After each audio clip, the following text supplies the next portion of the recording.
1. Go! Hey, what's going on? Welcome to Round 1, the official pre-game show here at Capcom Fighters, where we get you ready for the top 16 action that's about to start the top of the hour. We're going to be running through some of the names you need to look out for in this South American CPT, the second and last opportunity for this region to book another spot. And wow, it's already been a very, very exciting year for Latin America in general. We kicked it off nice and early with DR Mandrake representing the Dominican Republic, winning the NA East. There he is. Of course, that means that we're going to get 5 players in Capcom Cup out of the 20 coming representing the Latin America region, and for the first time South America gets its own representatives. We already saw Picoro take it last time. He hasn't signed up, he won't be gatekeeping, but we're going to find out who the second name represented is. Of course, each and every time you know what's going on, it's myself, Logan Sama, alongside F-Word, and it looks like it's hoodie weather right now in London. Dude, it is officially winter time, man. Seriously, I went to pick up the kids this morning and it was ridiculous. That weather changed real fast. Yeah, I think we're officially out of the summer now. We had a few nice sunny days the last few days here in London, but not anymore. Now it's staying nice and warm. Staying in the hoodies. That's it, we are going to be doing it a little bit different this time round, because normally we'd speak to some of the players in advance. You know, we'd be getting some interviews with some of the featured players to look out for as we progress through the brackets and work out who's going to be involved in this top 16. As I said, coming up at the top of the hour. Kind of difficult to get interviews with a lot of these guys because not many of them are comfortable doing interviews in English on camera. Exactly. And unfortunately, it's hard for us to get, full translations and what have you on short notice on the schedules that we're working. So we're going to do something a little bit different. We're going to try and break it down into some of the main threats in terms of countries whilst we go through the brackets as well. So, of course, at the top of that hit list, without a shadow, has to be of a doubt the country that really was the first to put itself on the map competitively from the Latin America region, and that is Brazil. Going all the way back to players like Brolinho, of course, we're well aware of from early on. Kioma coming through. What was the name of the first player? Was it Choo Choo that we saw first of all back in the day? Yeah, Choo Choo made Red Bull Kumite, didn't he? Maybe that was when we first really got exposed. Who was like the first Brazilian player to qualify? Ibuki Man was the guy who really stood out for me in Brazil. Because every time you went on Street Fighter 4 online, you'd always see it any time of the day, that one red bar connection, Ibuki Man, and he'd still want to play you. So, that really showed me there was a scene, And I remember Ryan Hart and Sakanoko going over there to play those guys and having a pretty decent run. Well, you talk about there being a scene. I have to say this, right off the bat, they have broken the record by a significant number as well for sign-ups of this tournament. 377 players. Incredible. That is the most players we've had for any CPT online event this season so far. Yeah. Crazy and amount. not to give too much away, but judging from the interview you did with an individual we're going to see later on in the show, there could have been loads more potentially as well. I mean, this is just a fraction. Well, we briefly skimmed through a lot of the names that weren't mentioned off the tail end of Fighting Words on Thursday night. Yep. And, there's definitely more players on the competitive side that could have been representing, which means there's definitely even more players on the semi-casual online universe that could be taking part. And it's easy to kind of brush over what a massive geographical space this is. Even just Brazil alone is bigger than some of the the regions that we're looking at split. Yeah, Brazil's just massive. Yeah, split down into, you look at maybe EU West. Yeah. Brazil's probably bigger than EU West, just on its own. Yeah. And they've got a very active player base. As Femi alluded to, we are going to be hearing from Zenith later on. We spoke to him in advance. We spoke to him, of course, last time round, and he didn't end up entering the CPT just because of the quality of his connection, and he had problems with his PlayStation 4. But he's back, and he is signed up. I'm over the moon, by the way, that Zenith has signed up. I'm really, really glad. Yeah, the reigning Latan champ, of course, he won at First Attack last time round. So without any further ado, let's just hear from him. Let's get straight into it. Let's hear what Zenith has to say. He's going to put us on about what's been going on in this Brazil region. The communities are there. What we can expect, the names that we need to look out for. Let's just hear from him directly. Then on the other side, we're going to take a look at some footage from some of the recent online events. And boy, there's a lot of online events popping in the region as well. It is alive and kicking. But let's hear from Zenith first, right here. I am Zenith. I play Menat in Street Fighter 5, and I'm really anxious to play the CPT online this weekend, as it's the final, the last chance I have to enter the Capcom Cup tournament. So it's a big deal for me.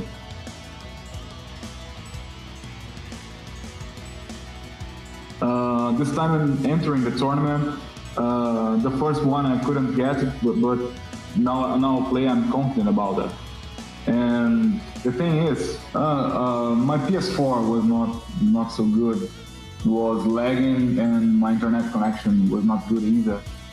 So it was almost impossible to connect to players, even the ones that live near me. So I couldn't play. It was an impossible task. Now I'm playing in a PC that has a better. I think the game works better in a PC, and my connection is better now, so I can play. I played some online tournaments a couple weeks ago. I played an online tournament this Monday, so I'm pretty confident about the connection.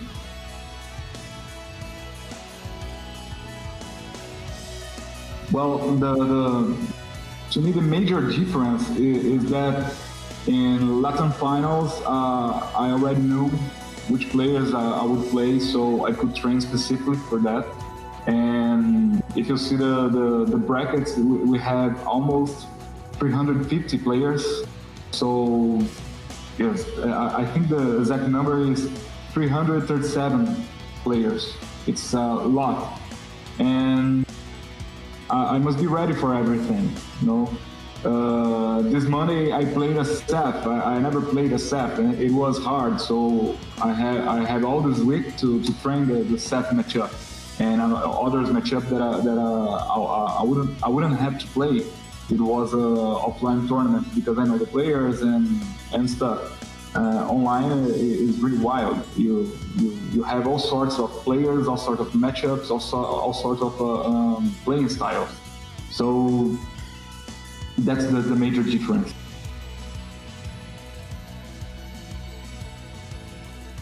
And the community is huge. You can tell that if you see the WhatsApp groups and the Facebook pages, and everybody is talking to everybody all the time. Anytime you want to talk about the game and know different stuff about the game, you can. The players are available all the time.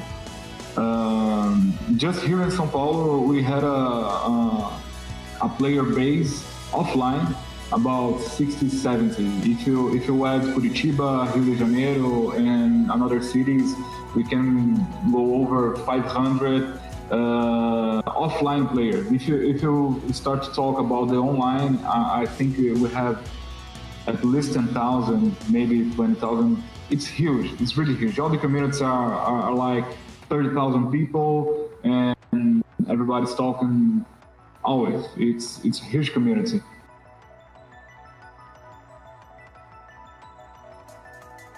At the moment in Brazil, 8K Dash is always a dangerous foe, a dangerous opponent. We have some Honda players now that are strong and they know how to play the tournaments. We have at least two. We have Gust and Shalalaka. They are competing in the tournaments and the weekly online tournaments, and they are doing very good. We have Jaleshi with his Rashid.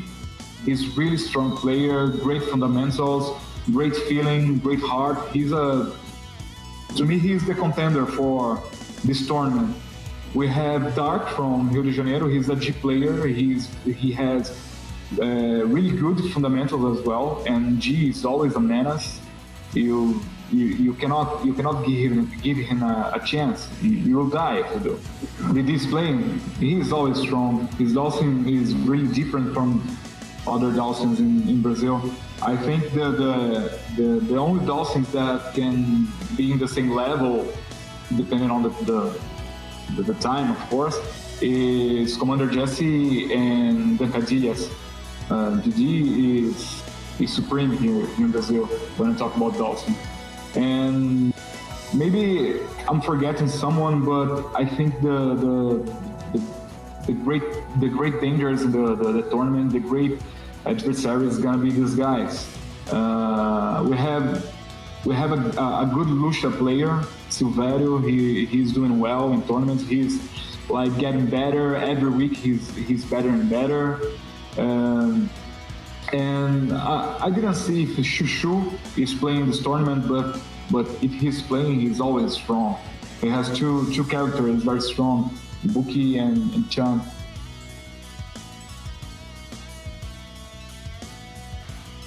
I know few players from other regions. I would start to travel to South America this year. I was going to Chile, and I would have the chance to know the other people. But I know there is Mysterio that plays Colin. He's really strong, awesome fundamentals as well. He was a great KOF 13 player. He's really, really good. There's a guy from Paraguay, if it's right. It's Trussi. He plays Cammy. He's really strong. And I don't know if Piccolo can play this tournament again. I don't know, maybe being a gatekeeper, but if he plays, he's strong. And there's another guy that plays. I don't remember the name. I think it's Shaka.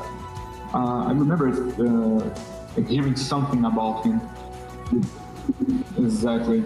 He's strong. I remember he playing well in last CPT. But that's the guy that I know. But in Street Fighter 5, everybody that knows the core of the game can be hard, can be really tough to play against.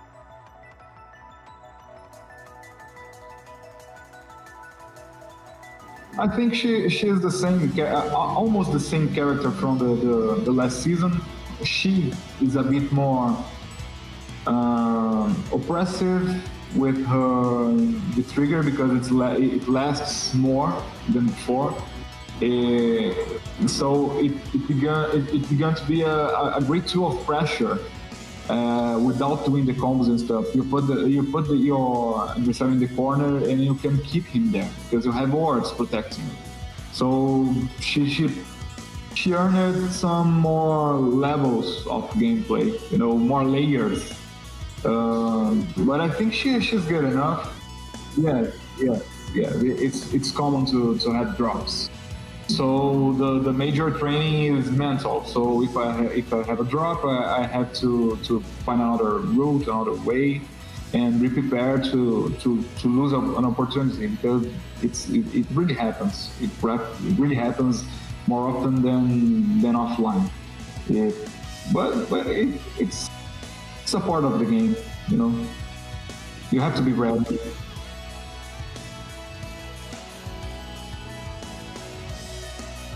Well, there's Paulo Ebis tournament that I think it's called PogChamp. It's a nice tournament. Almost all the strong players that are playing online they are competing. Hyoran has a tournament that all the players are competing as well, and we have a group here in Brazil called Combat Club. They are always throwing tournaments for beginners, for people that are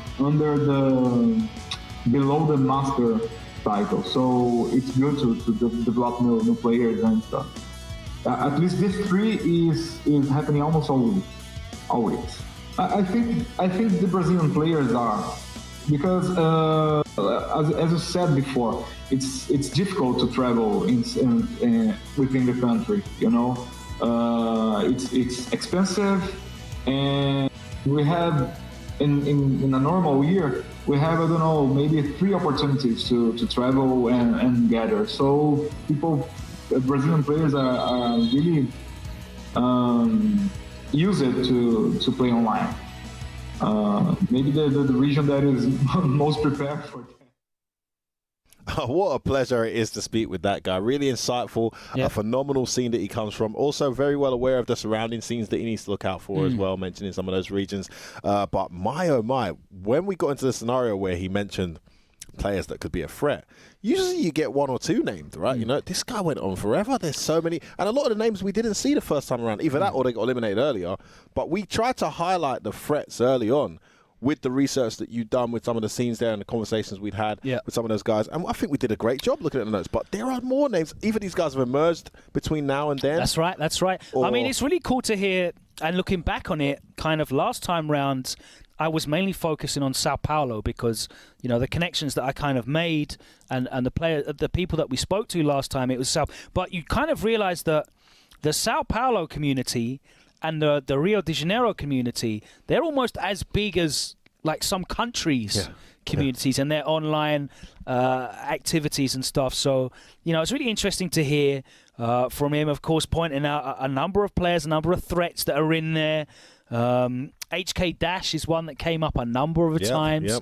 That always. Bison looking a big threat. And he's mentioning some players that kind of have come through recently as well in these online series. He mentioned the event that Paolo Webb puts on called the PogChamp series, I think it is. There's been some stuff that players like Kioma has been organising, like a round-robin event in a league format. So there's all kinds of different stuff going on. I think he said like there's 2 or 3 online events going on every week out there. Every week. So that's a healthy scene. And you know what? And the entrances tend to be quite rich. Yeah, to be quite I have to say as well, just regarding Zenith. Yeah. Generally, right? I'm most impressed by the fact that you could hear from his mindset that he's accepted this as the online CPT. And that's kind of the attitude that I'm seeing coming from players after we speak to like the winners, the successful ones. Phenom early on, Angry Bird, Mandrake, Smugs, these players that like, you know, they're good, but there's that problem of kind of accepting the game for what it is and then transferring it to online and playing your best. You heard it from Sen even on Thursday night when we spoke to him, like, I have to just adapt my strategies and accept, you know, even hearing him talking about stuff like Manat V-trigger combos, cool. If I drop it, I better turn that into a reset, you know. I don't want to be worrying about I dropped the combo and blah, blah, blah. It happened. It is what it is. So. This is the thing as well that I really think he set himself up to do well. Now, I could be jinxed if he's, well, you know, because obviously we're mid-tournament here. Hopefully he's in the top 16, but I think he set himself up to do well, at least mentality-wise, because I like the fact that he said, look, and by the way, condolences and all the best wishes for whatever's happened with his family, whatever the challenges are he referring to. Yeah. But he said even if he didn't have those problems and he could have entered, he wouldn't have. He didn't feel he was in the right mental state for that psychological challenge of playing such a high-stakes matchup online. It was early on, right? Yeah, it's exactly. The tour was announced and then it was on. That's it. You know? Yeah, they were very early on. It's not like we had time to just gear up for it and what have you. And I have to, you know, props to Capcom for that as well. There was no hanging around. They announced it. Yeah, we're gonna pivot to an online tour, and this is how it's gonna be. And they've given us that, and we've basically had entertainment every week, and it's been fun. It hasn't been ideal, but it's been fun. And it's at least and very much so from the spectator and commentators like us and analysts' point of view, it's been fantastic. It's great to have something we can comment and cheer on every week. And for the majority of the players, I think it's fantastic too. Of course, like for some players who just are completely anti-online or maybe been screwed over by some connections, it's going to be harder to be happy. But like I said at the start of the season, Logan, would I have this or nothing else? Without a shadow of a doubt, I'll take this every single time. And what I like about Zenith's mentality, what I was going to say is, to be in a position to say, hey, I feel ready this time, you know, tells me that he's really had a long time to sit through this and really try to figure it out. I mean, he openly admitted he doesn't really know Seth yet. That's one hell of a thing to admit. But, you know, he's grinded that match since. He's been playing tons, trying to get to know it. And hopefully it will pay off this weekend. So. Yeah, I mean, even entering tournaments this week as we go into the event, making sure that he's fit. Let's have a look at some of the players he mentioned. So he mentioned HK Dash, and I think that Bison. We saw how impressive Picoro was. I think Bison does well online. With the access to the various V skills and V triggers, he's definitely a threat, and a character whose offense is almost auto-timed. I mean, you have hit confirms off the stand fierce, but Bison's playstyle is not built around hit confirming that stand fierce. That just takes it to another level. You can play an effective Bison just running your plus on block. Let me see what you do afterwards. If you press a button and get counter hit, or I happen to clip you, I'm just going to go into some safe stuff. I'm going to convert into some damage into a knockdown, and we go again. Yeah. That's it, and I really like that. I think also if you look at what Picoro did, you might see HK Dash do the same way. He'll kind of adapt his gameplay, adapt his strategy to online, and there's no shame in that. He picked the V trigger 1, the V skill 2 intentionally to throw Wellington off, and it really worked. So this is something that HK Dash you speak of Wellington, and that's a player that we got mixed up again. Hey, Wellington, we don't like that, mate. We got mixed up again. We got mixed up last week by the names in Southeast Asia, and people signing up with one name. Aaron Manarang, for example, and then you go and look, and there's this guy, one-man row. It's the same guy. Same guy. We looked in the brackets on Thursday. Where's Wellington? That boxer looks sick. Where's Wellington? He made it to the grand finals. What's he doing? He went in there. Of course, he's in there as Popillo. So he's in there again. We see you, Wellington. We see what you're doing there, Popillo, Wellington, whatever you're doing. We see what you're doing. To be fair, I think that was his CFN. So fair enough. Makes sense. Well, be consistent, goddammit. To be fair, I did say at the time, he's probably in there as another name. And there you go. You covered yourself. Didi Morkov, always a threat. Oh, love Didi Morkov. And he's back in there as well. I'd like to see him go on a pretty significant run this time around. He is such a creative, crazy, aggressive Dowsim, and he lives and breathes the character. He's put that character on the map for a long time now. So I hope he goes on a decent run today. Hopefully he's still in there. We'll see how he gets on. But that's another massive threat. Another one of the players that was really impressive last time. He was a player that was talked up, and Zenith has just said in that previous interview that he's still putting in work, is the Rashid player, Jaleshi. Yes. Rashid's still a threat.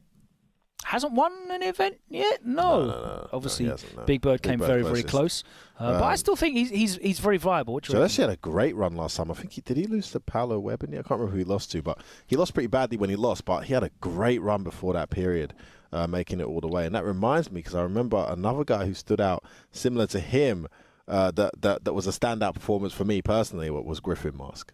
Yes, and that's he's in there as well. another guy that's in there that we're going to look out for. Hopefully, he makes another fantastic run. There's quite a few players. Dark was another player. Speaking of dark horses, that's clicked in my mind. The G player. G had a Urian as well occasionally, and he's been putting in some work. Another player, I think, is called Shades Urian from Brazil as well. There's a lot of players in there, and actually, there's two players that I want to highlight that are kind of new to me, and they were mentioned in the interview as well. Oh, I know who you're going to talk about. You've these got are players that Phenom's going to be a big fan of these Shalalaka and Gust, two Honda players Honda that have been putting in work. You say putting in work, but are these I don't know? Them man have been getting to grand finals. But are they like jury mains who switch to Honda? Because that happens sometimes. And that hard work suddenly starts paying off, or they always played Honda. Just curious, because they obviously haven't always played Honda, and as I said, they're not. I wasn't even hearing about these players last time round CPT, but looking at some of the results, because of was it Julia Hard that you told me about? With her improvement was just dramatic with the Honda pick. But no, like you say, you can't downplay it. These guys, and coming from Zenith himself. Shalalaka and the other one, Gust. They've been super effective. They've been super. Well, we've actually got some footage that we've cut together. That we're going to show you guys right now, and it is of recent events, like in the last couple of months, August, September, online events, and you're going to see the levels of some of the players involved. Some of the ones that we've mentioned some more afterwards as well, that have been, active in Brazil, and these are going to be names you're going to have to look out for in the bracket. Remember, you can check how the brackets are looking right now. I'd imagine the top 16 is so close to being finalised. As I said, the matches are coming up at the top of the hour, so don't go. We're getting you ready. We're getting you excited. We're giving you some action. We're giving you some names. You might not have a horse in this race. Hopefully you'll find a player that you like the look of. Here's some highlights from some of the recent events in Brazil, identifying some of the players. Yes, man. Let's have a look at this. Let's go. Run the footage. Não só match, mas como set point. E o Zenit apostando no Zeco, porque, tipo, se ele ganhar essa, ele vai ter que manter o Zeco até o fim, né? Então, realmente é uma aposta grande. Vamos ver agora, trabalha bem, meu amigo. Olha esse Zenit queimando a língua do narrador. Vai descendo o chicote. Trabalha ele no palmo agora o Xalalaca, vamos ver. Opa, faz o counter agora. O Jacaré não tá entendendo nada. O Xalalaca tá passando a prova, ó. Confirma agora, vamos ver. V-Trigger agora é o momento agora do Jaca. V-Trigger sempre muito forte do Blanca. Acaba subindo mais uma vez o Jacaré. Zenit agora vai realmente condicionando. Pro check-out agora, achou que era grab e não veio nada. Eita! Vamos ver. Gakadesh, olha só, cara, ele continua indo pra cima. Acaba tomando ali o confirme. Mais um dive agora no dedão. Incrível, Zenit muito bem jogado. E o mais incrível, Paulo, como é que ele consegue espaçar os drills, cara. Perfeitos. Brolinho gosta. Sobe no DP, agora põe respeito na casa. Já põe ali no canto, vamos ver. Vem a primeira enterrada do Brolinho. Muito bem jogado. Silvério agora vem jogando um jogo ofensivo muito forte. Faz ali sua blockstring, vamos ver agora a blockstring maravilhosa. Que é isso? Tá apagando a coquinha agora o Silvério. Vai descendo, nossa, acaba errando ali o DPX. Vai dar uma chance pro Brolinho. Ele tenta trabalhar ali na coquinha. Ou acaba errando o DP que vira um mix-up. Não sei o que está acontecendo, eu só sei que a gameplay foi Tô de lado, boa. Crush counter, socão e vai finalizar o... Literalmente.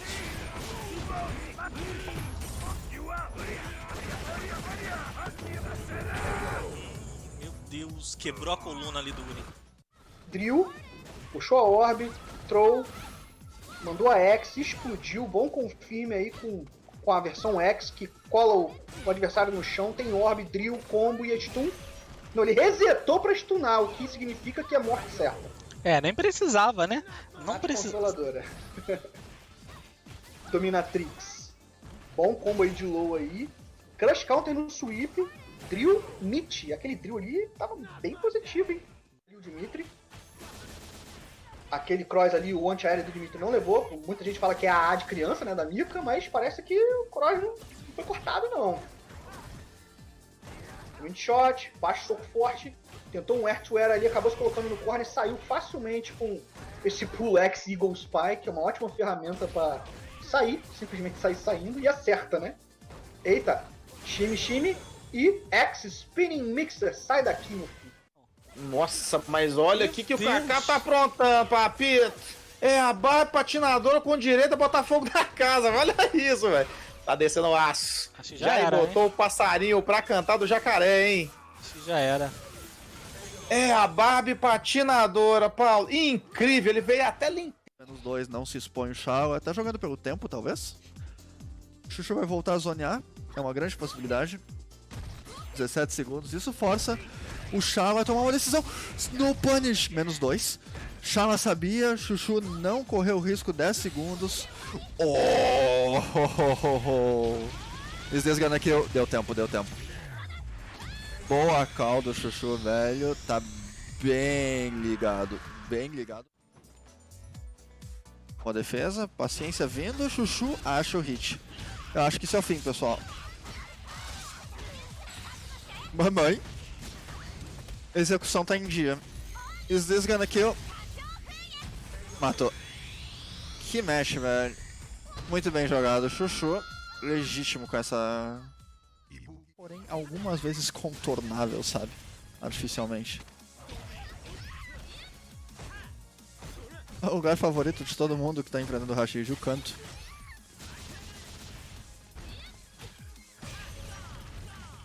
É, tá difícil.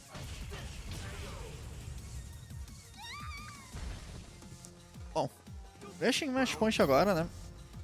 Eu não não sei se Chun-Li é a melhor pick. Não sei se o Chuchu deveria ter um... Não agarrarás uma Menat com V-Trigger porque ela tem cobertura... Ó, meu, é quase que o 5G dos portões do inferno, velho. Some excellent action there from some of the online events. Shout out to Paolo Webb for hooking me up. And Kioma, of course, the legend who is not competing this time round.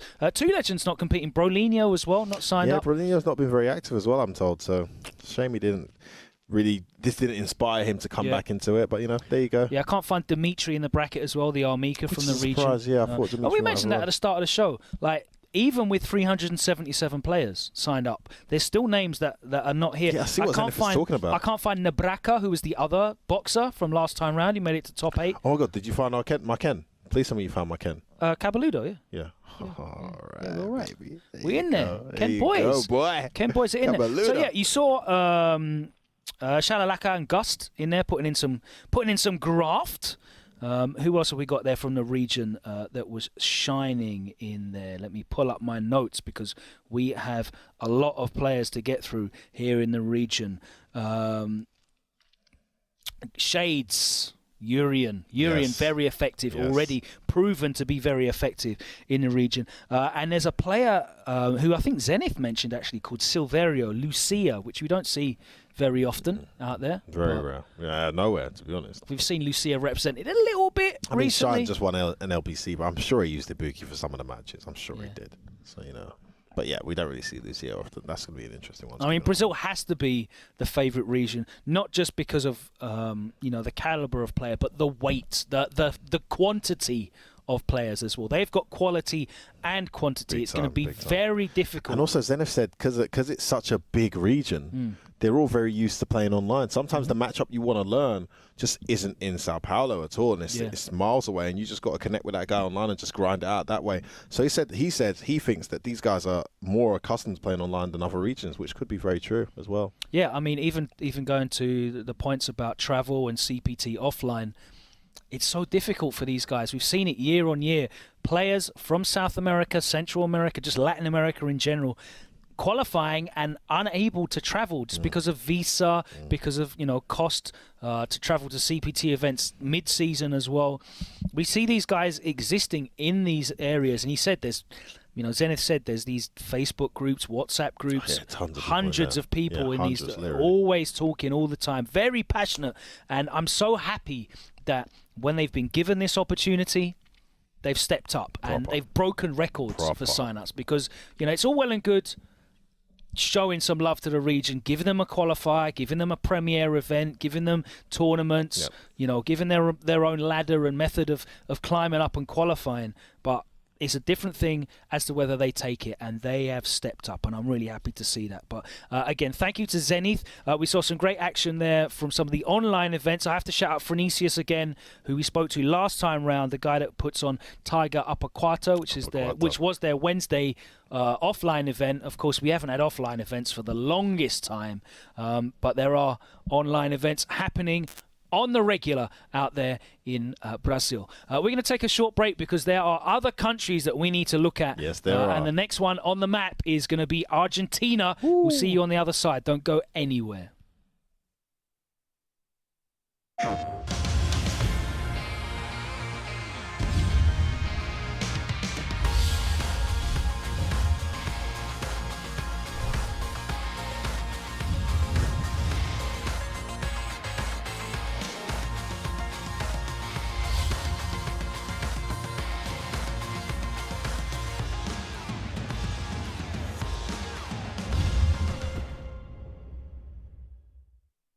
PlayStation.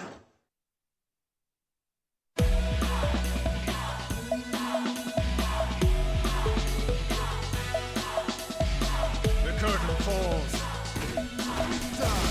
I'll take you downtown.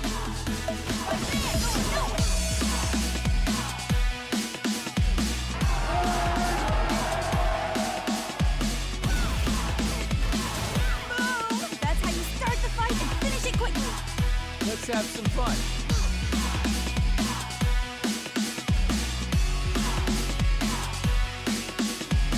Let me zap you. Here we go.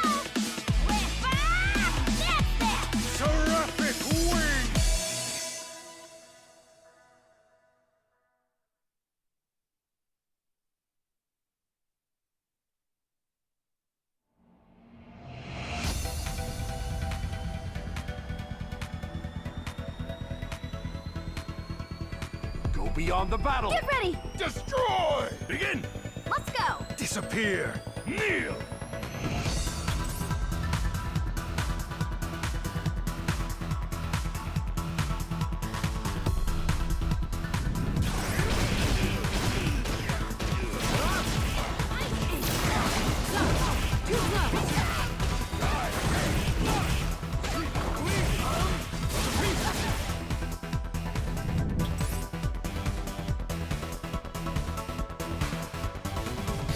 You do not have the strength to crush the spirit of the king.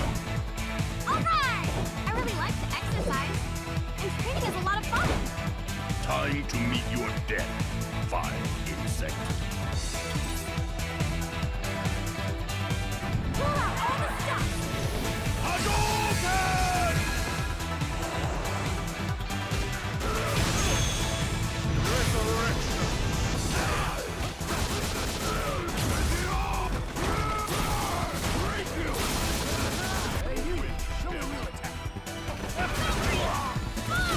Right there, going nowhere. Yeah, here. Hey,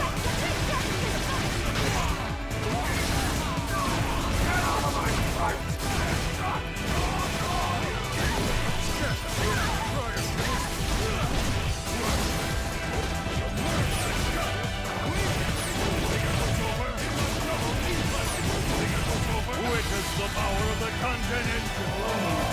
This is the power of the king.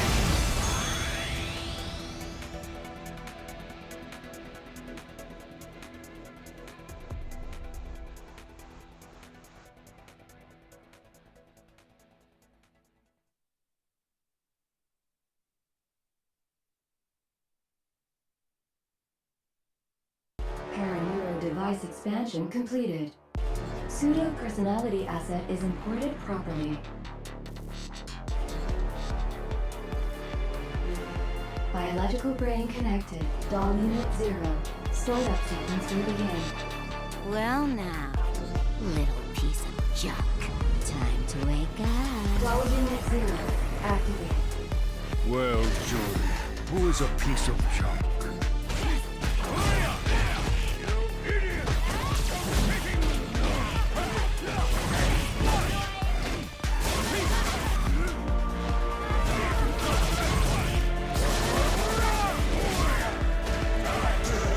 Show me everything.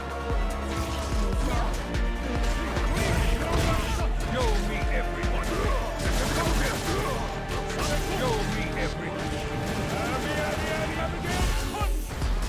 Install.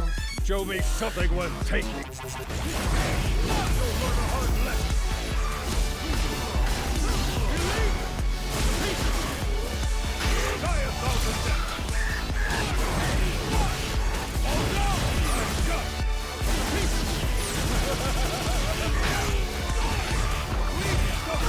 Your data is now useless.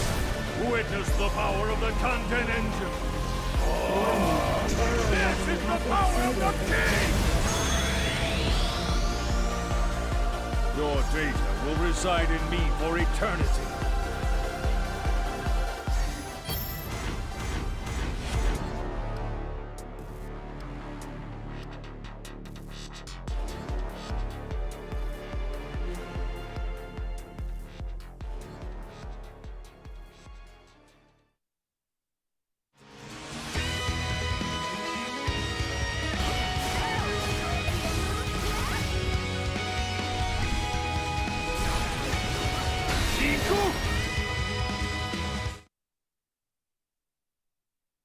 Hey, welcome back. It is round one, the official pre-game show here on Capcom Fighters.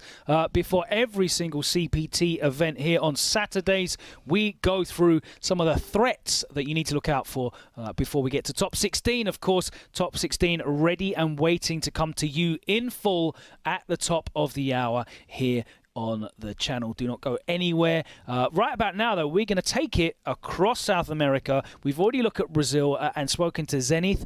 Now we're going to go to Argentina. Argentina, baby. Yeah, and Argentina's not to be slept on here. You know, the Brazilians speak quite respectfully of them. There's a couple players there that they know will be threats. And, of course, that connection's never easy as well in these online environments. So they've been keeping their eye out. Who are the guys that you managed to kind of identify as the ones to look out for this weekend, Logan? Well, last time we spoke to Self Cool, who is actually not Argentinian, but he lives there. He's from Venezuela, Urian player, and he did pretty well. There's a number of players that were really talked up, and I feel like we got to see a bit of what they can do. But Shaka Tutu and Dookie were two players that I was really looking forward to seeing more of. We didn't get to see as much of them as I would have liked, but they're definitely dangerous. We have actually got some footage from the Limit Breakers event, which is like their Argentinian regional tournament, and they run this regularly all the way down and stream the top 8. And we're going to give you some highlights from this recent top 8, so you're going to see a number of the players that we're looking at to put in work here in this tournament. Let's check this out. We're back on the other side.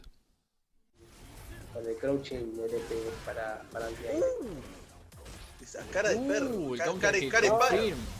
Fue cara de palos. El maximum damage counter que confirma. Me llamó la atención ese salto, porque era sabido que iba a pasar largo y tiró la patada media que no es cross. ¿Cómo disfruto cuando le bajan el dedo? Como ahí lo apretó al toque. No, por eso te digo, vea. La mente queda mucho.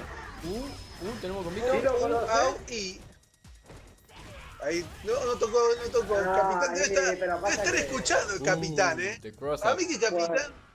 Capi. Es que solo se. ¡No! Mirá como buifea antiaéreo, Capi. Está mirando desde King of the Hill. Está mirando ahí desde arriba. Y está esperando como Shao Kahn en el modo ultra hard, ¿viste? Cuando se llega en la colina más larga. Está esperando a hacer el full. Está jugando con una furia inigualable, Está muy enojado. Mirá. Quiero que esto voy a ser totalmente parcial y voy a querer que Capi gane. No basta, Capi, de hacer eso. Basta, loco. The Captain Cross-Ups, the Stone City, no. ¿Por qué? ¿Por qué hizo el jump? ¿Por qué hizo? No, Capi. No, Capi. Dios, no puedo ver eso. ¿Querés que gane Capi? Yo quiero que pierda. ¿Puedes ver eso? ¿Después de ver eso? Quiero que pierda. Porque no puede ser tan hijo de mi puta. Captain Desoptimization, boludo. Claro, para el que se pregunta, cuando hablan de los viejos, este es el estilo viejo. Pura viveza, pura calle. Obviamente. Obviamente que Combo combina también, se nota que Combo sabe la frame data, obvio. Tan pajero. Eso es algo lo que pasa porque la mayor the easy reactions, the side switch, the MIDI, muy godlike todo eso. Ahí barra. Ya está. Yes. Se lo lleva, sí. Totalmente.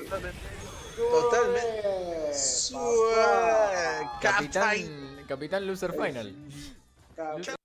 Pero Toto, ¿y el otro qué es? Toto, please, Toto, tenés que mirar Toto, please. Hawaiian Shirtman. No me digas que no lo conocés porque... Sí, a Hawaiian Shirtman lo conozco, pero no sé qué especie es. Hay que arriesgar. Hay que arriesgar. Hoy me arriesgué y me fue como el culo, pero bueno, no importa. Hay que arriesgar. Es así, es momento para probar cosas. Y tal cual. No, mal ahí que no confirmó eso. Nice. El overhead, muy buena. Duque ya había cargado otro. No cambia el pace. Shaka se defiende muy bien, pero lo que hace el mono en realidad la idea de él está bien. Porque si vos te quedás a esperar a ese Dalsin, te vas a hacer verga. Pero tiene que cambiar el ritmo hasta acá, porque si no te toma todo el tiempo y cagás. Bueno, pasa que Shaka se defiende. Después baitear la flash. Activó el trigger. Muy bien, con sí, Shaka es un Dalsin que juega Marvel. Claro, no, ¿qué fue ese Wake? ¿Viste ahí recién lo que hizo? El coso, se puso para ese Wake fue fucking insane eso. No, Somersault. Está bien. No, y quiero ver, está muy sacado este chico. ¿Qué tomó, boludo, este pibe? Ahora confirma Maxi el setup. Muy bien. Mirá, lo por un agarra, error stun. tan boludo. Por un error tan boludo, Fíjate el error boludo que calculó mal el hooligan. Salió un spinning bear que caí, no sé qué onda. Sí, no, esto está muy frenético estos muchachos. Hay que hacer un hisopado. hisopado, pero no de COVID. No. Acá el frenetismo No capitalizó muy bien ahí Maxi, el Puni. paga bien en este juego. Sí. Los confirms. Nice. Ikiore with the read. Se alejó del espejo, sí. ¿Qué pasó ahí? Quiso tequear. Para mí que quiso tequear un throw. Se comió el crouching heavy. Duki, please. Entró,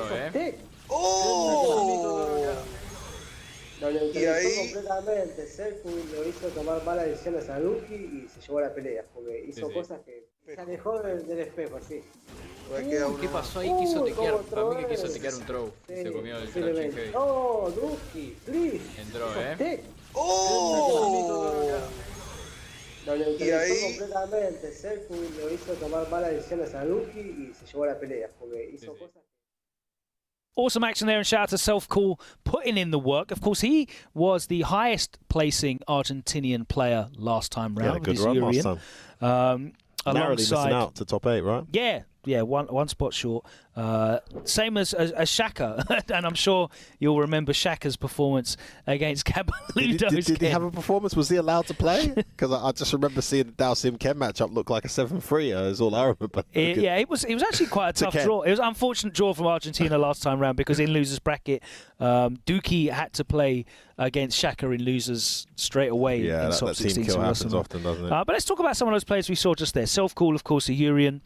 He seems very solid and consistent, you know, and I'm looking to see whether he can make it into at least top 16 in winners. I think that gives you the best chance of making top 8. Right? You need it, but it's a shark pool. 377 players is a lot of players. There's a lot of margin for error. Lucky dip on who you're going to be facing, you know. Yeah, and also the brackets have not been done specifically by the regional strength necessarily, right? Yeah, it's all kind of taken the previous it's CPT very much CPT weighted rather than just regional events. Exactly, yeah. It's very interesting to see a lot of players pulling out some new characters as well. We've got Shaka going for that poison. Who's hey man, listen, that Ken's been causing him nightmares. He's probably been waking up in hot sweats of like, you know, random tattoos and DPs in neutral, and he's thinking, let me tell you, Ken can fight poison, you know. Ken can fight poison, but it definitely he can't be as reckless against poison, right? The damage access is a bit more unforgiving, I'd say. And right? how about Dookie pulling out a Seth? Hey, but listen, bro. Listen, bro.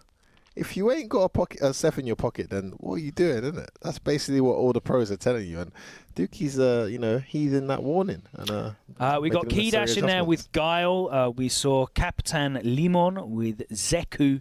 Mixie with Chun-Li, all looking very impressive throughout that highlight reel. It looks like a decent scene. I have to say, Combo's theme with Jury getting really far. I mean, Jury is like an enigma for me as a character. Because her tool set is sick. Her tool set is gassed. And she's got some really good matchups. Like, she's a great pick for some matchups. Decent matchups. She's actually got pretty decent Oki now as well. She has to hit you hella times. Her damage access, she can do decent damage, but the access to damage just isn't there. In a game where, you know, a whiffed throw or a crush counter gets everyone else, a situation where maybe it's gets into stun, she needs probably another guess, and that extra margin is massive in this game. And I think that's what kind of holds her back. But if you're talking tool set alone, she's actually a very cool, very stable character. You know, she can hit the opponent way more than them. She can control the neutral very well. Pretty reliable anti-air game. Good Oki off the anti-airs now as well. But yeah, I mean, she does lack a bit of mix as well. She doesn't have many. So as well as her not having that damage access readily available in multiple scenarios, also she doesn't actually, you know, mix you to death neither. She's not one of them characters that's like where you put your hand up like, wow, what could I have done there? Yeah, she's not popping V trigger and you're like, oh my God, I could lose at any minute, any mistake Not I could lose for a here. second. No. Yeah, it's a decent V trigger, but it's a relatively fair one that you can see and react. I mean, she definitely gets a lot of mileage if you don't know. Oh, big time. If you don't know the matchup, Big time. she can take liberties with you. But yes, impressive, because I would like to think Combo Steam seems to be an exclusive jury player, at least for the time being. That scene must be fairly exposed to him, and he's still getting it, really far in these tournaments. So clearly a very capable jury with the benefit of loads of matchups around. Yeah, definitely not as deep of a talent pool as we see in Brazil, but there's good quality there. And as I said, I'd like to see more from Self-Call, Shaka and Dookie coming through, and the likes of Key-Dash, Combo Steam, Capitan, Limon, and Muxi, all threats that you definitely have to be aware of. I'm seeing Argentinian flags in that top 16 again. And hopefully absolutely. 1 or 2 in the top 8. I would love to see one in the top 8. That would be it, hopefully. They weren't able to do it last time round. It was not a clean sweep by Brazil, but Brazil were very, very dominating. Super you had dominant. Chile and Peru. But let's actually talk about some of these other nations. We have a little roundup of some players that make up some of the other threats from the other nations. Definitely not as large a community as Brazil or Argentina. But let's take a look at some players from Peru, from Chile, Colombia. There's a good number of threats there, and obviously you have to be respecting man like Mysterio. Absolutely. After last time, he put everyone on notice, so Mysterio is a big one to look out for. Let's take a look at some more clips and we'll be back on the other side to talk about some of the other threats in this bracket and then look through the brackets as well. Let's do it.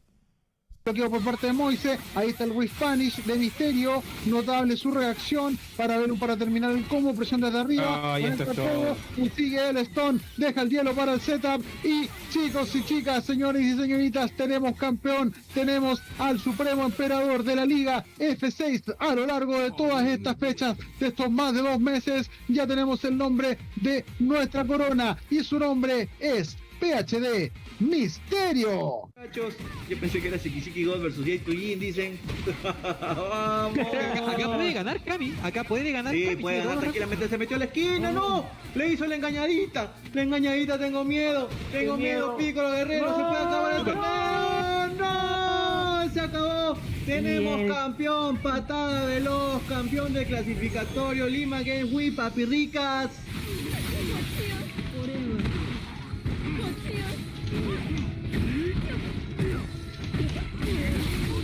Acá tengo que matarlo. No, matarlo porque si no me matan. Gastar todo. No lo castiga el Psycho Inferno, que queda menos 10 más. Agarre, lo cambia de lado. Uy, excelente como ocupa el especial de 2 botones para poder castigar ese salto. Va con el salto neutro, combo hacia adelante, Psycho Upper, y esto se pone, señores, 9. Ahora bajo presión, Janero, tratando de salir de ese rincón y bueno, tratando de poder llevar la pelea a un tercer round. Esto sería todo luego del Command Grab, patada pequeña, el stun, segundo Command Grab y Young Hu que se lleva este set eliminado. Le va a dar permiso, le va a dar el tiempo, el timing, el espacio de jugarlo. ¡La locura! Presión. Well, you thought Brazil and Argentina were something to worry about. That just a portion of the threats we're seeing outside of those 2 regions. Of course, those are the 2 biggest regions, with Brazil pretty much making 70% of this tournament because it's so humongous. But there is talent in them there hills, Logan, and we saw that with Mysterio last time around. Who's going to be the hidden gem from the not as common region this time around? Only time will tell. Super curious to talk about some of these guys. Well, yeah, when we said the dominance of Brazil in the region didn't win out in the end. Picoro taking it for Peru. And if you look at Peru, they've got some other players there to look out for. Darlan Zakuma, Nero the Boxer. Yo, we know Boxer doesn't do too bad out in them parts as well. Yeah, and he certainly helped. Well, actually, Boxer doesn't do too bad, period, after what Smug did, right? So. Yeah, I mean, Boxer did really well last time round. 2 boxers in top 8 out of Winner's Brazil. side. Is it going to be Nero the Boxer this time? And Funky, another player as well. Chile, not just having Mysterio, they've got Yonghu out there and Kra. We've got players from Colombia as well, which is pretty cool. Serpentoris, Eoros, who I saw in the bracket, LM3. Big up Colombia, well. man. That's something. There's players there in this bracket that are threats, and it's going to be very explosive because we can't downplay the connection issue. Of course, well. It's going to make it really, really volatile. And we might see some upsets. We might see some of these players that we've been talking up as big, consistent, week on, week out, regional tournament names that are placing all the time. Yeah, they might fall by the wayside. We saw it happen to Sien, Southeast Asia, first time round. It's not a guarantee. He's an Evo champion, and he still couldn't fight through the brackets and get out of his. With 377 players, anything is possible. The margin for error is just ginormous now. You just got to win so many matches to get through. So you're absolutely right, Logan. There's much more chance of. Let's take a look at some of these seedings here in the pools, though. Yeah, it's interesting how that's actually worked out. Yeah, where do you want to start? Because there's some I have to crazy say, look, pools. We understand the seeding is based predominantly on CPT results, as it should be. Yep. And Wellington, aka Popio, is the number 1 seed in the pool. He's there in pool 1. But boy, pool 1, for being the number 1 seed, you ended up with the hardest pool, bruv, because you're in the same one. Sucks, yeah, you're in the same one as HK Dash. That's your other main seeded player in there. You've got Stunner as well. But unseeded in this pool, you've got Shalalaka, unseeded, the E-Honda, on fire, who has been getting to grand finals regularly of these weekly online events.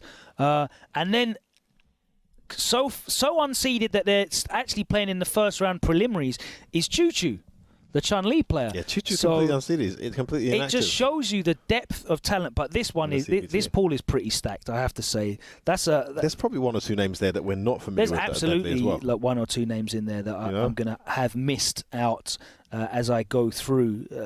There's going to be names in there. Capitan Limon, the Zeku that we just saw from Argentina, is in there as well. Key Dash, the Guile. This pool's ridiculous. This pool is ridiculous, and it's pool 1. That's 7 players that we've pulled up as regular top 8 threats. So congratulations, Wellington, aka Papillo, for getting first seed. You now have the hardest pool. Pool 2, you got Jaleshi and Zenith. That's a tough one. Tough break for them. I think that's going to be a tough matchup for Zenith if he has to face Jaleshi in winners for top 16. Yeah, that's going to be tricky for him. He's obviously been there before, but that's not what if he could have picked, I'm sure that's not something he would have liked to avoid that. But it's there now. Champions are made for overcoming challenges like this. We'll see what he does. Yeah, they've also got Eoros in there and Kiore. I think it's pronounced Kiore anyway. Eoros from Colombia, I think it was, and Kiore, I think, out of Argentina. Let me just double check that because I hate being wrong about these things. Argentina, love Boom, it. Logan. Wonderful. You're becoming a South American I'm trying to pay expert, attention. mate. Like Yeah? it's respectful to pay attention to these regions. Love Pool 3, you've got Dark and Paolo Webb, the main seeds. Pool 4 is where it gets fun. You've got Mysterio, and he is by far and away the biggest favourite in there. He's in there with David VIP. Who else have we got in here that I can see at a glance? I mean, you can check this online as well yourselves. Please do. It's there on the Smash GG, and you'll see who you're about to see because it is time almost to get into top 8 in Pool 5. We've got Cabeludo and Luciano Brazil alongside LM3, the big seeds in that bracket. Let's go, Cabeludo. We've got Griffin Mask and Dookie in Pool 6, the big seeds there. MVP. We've got Pool 7 with Shades and Shaka 2-2, the big seeds in there. And then in Pool 8 is Didymokov and Self Cool, the big seeds in that. You are going to be finding out exactly who's in top 16 right after this short break. It is time for us to say thank you and goodbye and wish the players all the best. You'll see us again tomorrow, an hour before top 8, as we run through the players involved in that, along with breaking down their journey and making some predictions. But right now, there's 377 players. I'm not making any predictions. I mean, F word can. He's, well, I have to he's because I'm psychic. 7 out of 7. Does my record of 7 out of 7 continue if I don't make a pick? No, you got to make a pick. Go, do it. Do it now. Make your pick. Make your pick. I'm gonna say. Zenith. Zenith. Yeah, I mean online Minat definitely. The fates are with you. So yeah, that's it from us anyway. Thank you very much. Hope you enjoy the action coming up after this short break. Don't go anywhere. It's CPT South America 2. Who will be the second name representing the region at Capcom Cup? You'll find out after this short break.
And welcome to twitch.tv/Capcom Fighters. What's good, everybody? Yes, Ultra David, it's time for the Street Fighter V South America 2. I am Range, and of course, I am joined by the man David himself. How you doing, friend? I'm doing great. I'm here in Brazil, as you can see the background here, and that's appropriate because the Brazilian scene has really shown up big time for this event. That's what we expected. They have a lot of great players there, and they have shown really good stuff so far. We also, though, it's not just Brazil. We have players from Peru. We have players from Argentina. We're in Colombia here. We're all over the continent in South America. Yes, absolutely. As you mentioned, there are multiple players from multiple regions. A couple of familiar faces we saw from the South America 1 qualifier, right? A couple of players that went very far in the qualifiers itself, including Papillo, aka Wellington. We saw Diddy Mokoff there. We saw Jaleshe went far as well. These are all these repeat performances that they're coming in, trying to get that last spot that they just fell short of last time around. But of course, we got some other players in the building as well, some more familiar players, Dark, Griffin Mass, all these players. And then we got people like Ice Globe, Ostro, all kinds of stuff. And I'm super excited to watch Shushu. He's a player who had so much success in Street Fighter 4, made it to Capcom Cup one year. In Street Fighter 5, that hasn't really been the same for him, but here he is, of course, in the winner's side, even still in top 16, which is what we're taking a look at. Him versus Chocoton is going to be the first one. We have Cabelinho, we have versus Darlan. As you said, Jarleshe is there. Shades, two players who we've seen before. Juninho Ross and the Griffin Mask. You've heard of Griffin Mask, top 8 last time at CPT Online. We take a look at the loser side as well. Head down here. Pupillo is the player that you just mentioned. Yeah, second place last time. Yeah, and Diddy Mokoff, a player who we've seen do extremely well and got deep in last time as well. That's losers side. I feel like this could credibly have been like winners finals, but it's losers in round 1. Yeah, the depth from the South American scene is wild. Just the fact that we're not going to get one of those players in top 8 is mind-blowing in of itself. And then, of course, we go down the list. We got Ice Globe versus Ostro. We got Zenith versus Shaka and Dark versus Dookie. All these players, I mean, most of these players I'm familiar with here in Losers Bracket and are expected to be in winners. So it just shows you the amount of talent coming out of the South America region. I can't wait to see who's actually going to put the nitty to the gritty, you know what I mean, and try to make it to that top 8 because it's going to be tough. So we're going to have the first match again. That's right up at the top of the winner's side between Shushu and Chocoton. This should be Laura versus Chun-Li is I think what we're expecting here. That's what the intel is. Back in the day in SF4, I remember Shushu playing Sakura, I believe, but it's been Chun-Li and Ibuki for him in this game. And his opponent from Sao Paulo. These are two Sao Paulo players. I hope they know each other well. And Chocoton wants us to know. We have asked questions like, tell us about yourself. You know, let us know who you are. What's going on here? He wants us to know he's 32. Yeah. I appreciate that. That's a young fella to me, but still, I appreciate that. He has a 7-year-old kid named Feijao. Shout outs to Feijao if you are watching. Heck yeah, man. And yeah, we saw Shushu also had a Ibuki in the preview matches and in the stream preview, just in case, you know, he has that in his pocket as well if the Chun-Li doesn't work out. But we are starting with the Chun-Li versus Laura as you suspected. So let's get right into it. Appropriate, right? No way, we're on the same stage and everything. Oh. Amazing. Amazing. These players are professionals, man. They've been around the block a couple of times. Nice neutral jump right there to start off as well. Yep, jumping right over the stairs in the favela here. And that's exactly where Chun-Li wants to be, right? She wants to establish the life lead early, just kind of use that wall and not let this lower game get started, which is exactly what Shogoton is trying to do. Yeah, super key to look for the anti-airs here to try to prevent Laura from coming in. The stab with the elbow allows the approach. And we're seeing some patience here defensively from Shushu, maybe important to see early on. Again, though, these players are gonna know each other. This is not the first time they played. Yeah, he got reaching right there, got punished for it. That's why he goes with the EX-SPK afterwards. I like that, because he knew Shogo was going to continue to push that pressure. He has the advantage, goes into the V-Trigger. Wow, V-Trigger her own activation off the slide. What? Setting up the slide in that situation. Oh, the full charge up! Great slide, unblockable setup there. Again, using it. Oh my goodness, Shushu had the reads on the wake-up timing every single moment. Let's go. I'm telling you, they know each other. You can see this. Not only are they from the same city. From the same city doesn't mean you play each other all the time necessarily. That's a huge city. But the things that just happened right there, oh yeah, they know each other. Yeah, most definitely. And I love this as well. Just reading the aggression of Shogo, and then this time the throw bait to take him towards the corner. EX-SPK as well, gonna put him on the virtual stun. Doesn't fight there, but the EX-SPK afterwards. It's not your turn, fam. Shogoto just wanted to press a single button. Was that so bad? Yeah, apparently it was, but wait. The V-Trigger active. Oh my goodness, one mix-up correct. Oh, that's supposed to be a V-reverse. That EX-SPK is anyway. Oh, that was V-Rev for sure, but it ends up working out. In fact, best case to maybe for Shushu, obviously ends up taking the round. That was supposed to have been, that EX fireball right there, supposed to have been V-Rev for sure. If it had happened, then that down strong into activation wouldn't have made any sense. Oh my goodness gracious. Yo, already. And remember, this is Saturday, so this is top 16, which means it's just 2 out of 3, baby. Like, we are getting this hard-hitting action, very aggressive play style coming out. And yeah, as you mentioned, both of these guys seem very familiar with each other's play styles. There's some hard call-outs early. I can't wait to see in this short set what they're going to do. You look at Laura on the screen and you're like, oh yeah, that's the character who's going to be taking the risks. That's the character that's got to make things happen offensively. Wild mix-ups. So far, it's been Chun. Yeah, the stand roundhouse is doing a great job at that range where Shogo really wants to start maybe pressing the elbow. Whatever he's doing is just getting countered, crushed over and over again, and this time the dome stomp. Yo, Shushu. What? Talking about Shushu, this train is going overboard right now. Off the rails, brother. Get out the way. Because he is on set point at this time. For Chocozone, it's not like I feel like he's been getting dunked. It's just these cool big reads by Shushu that have done so much work. But this is very doable. Ooh, indeed. It's a good call out by Shushu with the back dash. And again, you can see that roundhouse trades this time. Wow, and that build V-meter, by the way. Swinging for the fences. Okay, jump short. And the call out, is it enough? Put him on a pixel. Okay, Shogoton finally slowing down the train a little bit, the momentum. Let's put the brakes on, puts himself on the board here in game 2. Aye, and a great start for him. Way less on the EX right now. Ah, yes, the calls are coming out perfectly for Shogoton. Next one could be it. Ah. Yeah, the EX. Dude, dash forward on wake up. Let's go. He's right back into the mix. Oh no, and he catches him reaching. That's going to be a stun. Winds up the thunderclap all the way, and we know the damage output Laura has when she gets in a situation like this. We're all tied up just like that. Yo, I'm getting it. My hairs are standing up. It feels like this is in the blink of an eye. We've already got a tied set. Incredible start to the South America 2 qualifier. I mean, this is what you can expect. If you're tuning in now, you're not going to stop seeing this level of action.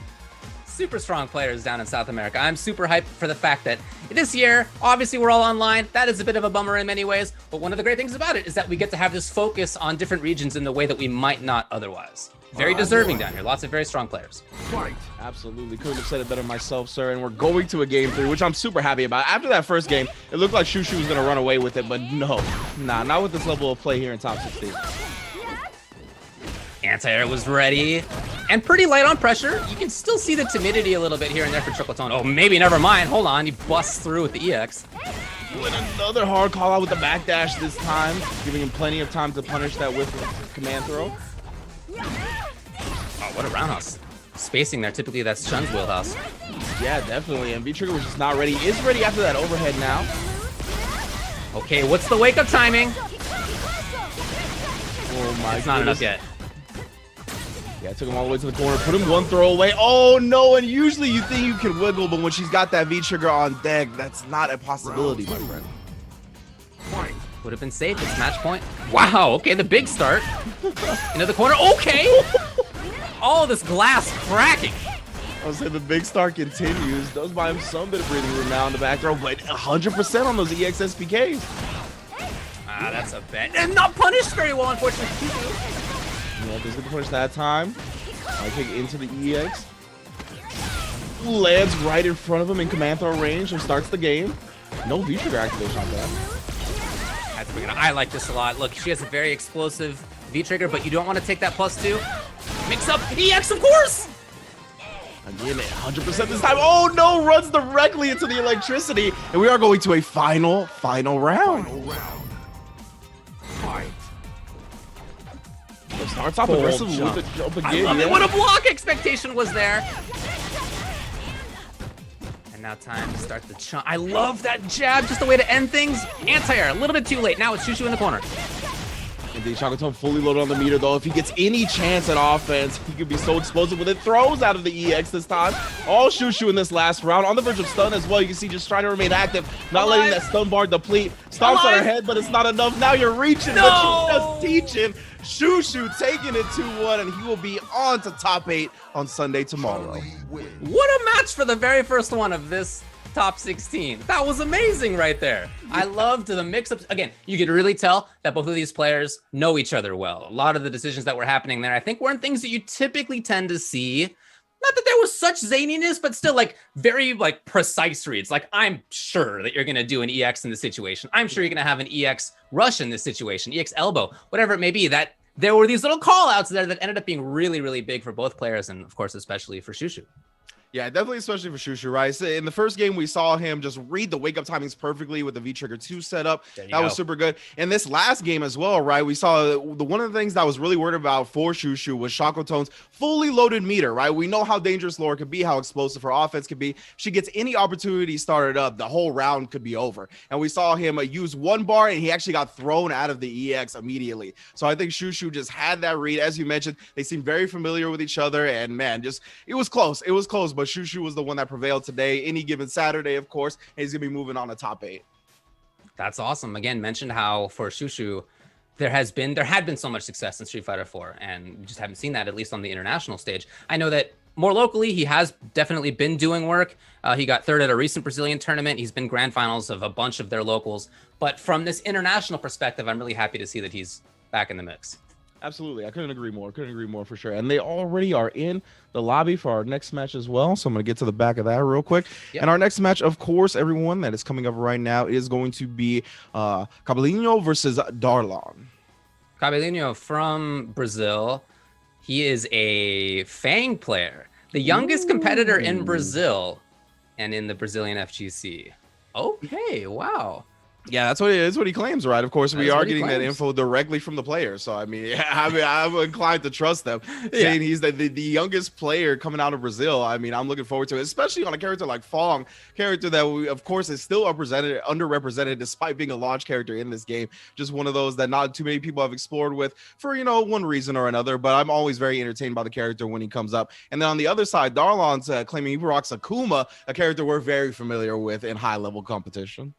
Darlon from Peru. So this is now Peru to Brazil. Got to keep that in mind as well. We'll see how the players handle the connection. Yeah, I mean, that is a relevant part of this for sure. Yeah, man. And, during the pre-show with F-Word and Logan a little bit, they talked about how much the Brazilian players play online and just in South America in general. Right. So they're very used to this environment. And we've heard players like Daigo talk about how, there's a little bit more comfort just because this is the place you practice in primarily, right? So it really all depends on how your perspective goes about it and how you approach it mentally. Look, I don't care about how things would go offline this year. That's just like not a relevant part of the conversation. It doesn't matter for us at all. It's all about where you practice, where you play, and that is online exclusively here for 2020. So we're going to see if Cabelinho can bring this Fong out. Very even start to this match. Oh, but it could go down the drain very quickly with a big jump in. Yeah, this character, not with the best defensive options. 4-framer, but even those are not great. His 5-frame button in a real practical way. So to be caught is a big bummer. Okay, the chase is great, but he can certainly snowball well.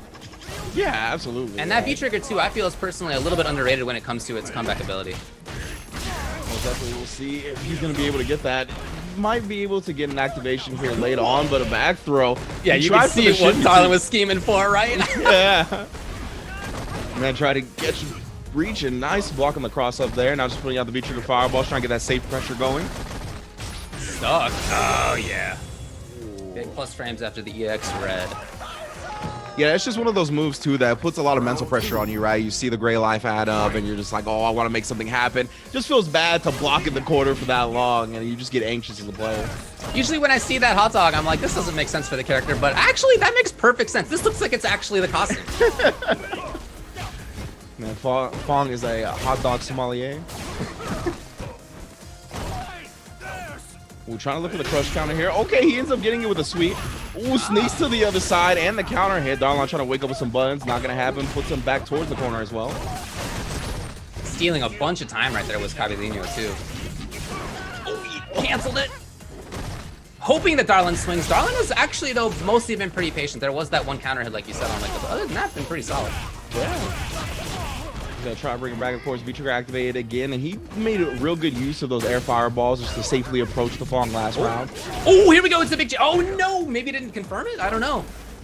Yeah, a little bit funky stuff right there. Does a DP the jump out of the fireball. Oh, just putting the pressure on him. He keeps pressing buttons at the wrong moment. Does press buttons there.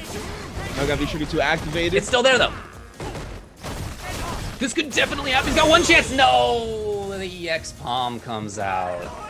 Good stuff from Darlon right there. I think really the characteristic that stood out to me the most in that game one was just the fact that Darlon never really let the Fong set up shop, right? He was trying to constantly put out poisons in this range, and he was doing a good job, I think, trying to embrace the scramble a little bit, the Fong that is, like using a lot of the EX command dashes, getting past certain buttons, but really nothing just ever was fruitful enough for him, and because of that, Darlon did a good job. I think once he got his V-trigger activated, slowing down the pace of the match, just using those air fireballs to kind of control the neutral. This is a player who may have experience playing slowly. He's a big board games player as well. Yo, that's willing to take his time for the good stuff. Yeah, for sure. I don't know, man. Got you a little scared there. Oh, now another DP on the neutral jump this time. There's the counter crouch going in for the plus frames.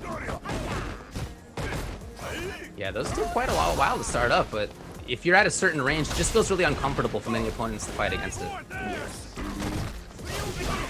Oh, perfect jump moment for Darlon.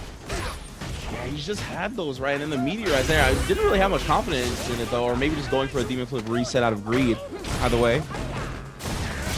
Ooh, he's punished. No! Of course he buffered DP. There's no reason not to for Darlon. Yeah, absolutely. It's either he's gonna at least attempt the punish, right? So if he messes the punish up, then he just gets DP for it. Right. Very smart. Cabellino looking for something to do. He still has some of that V meter, not much less. The timer's almost gone. It's gone. Throwing these fireballs here, Darlon. I'm a little concerned about that just for the risk of up fireball, EX dash. We'll see.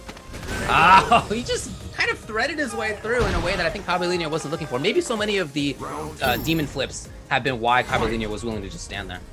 Yeah, I think Darlon's done a good job of mixing up all of the ways Akuma has to approach. Oh, nice bait there, though.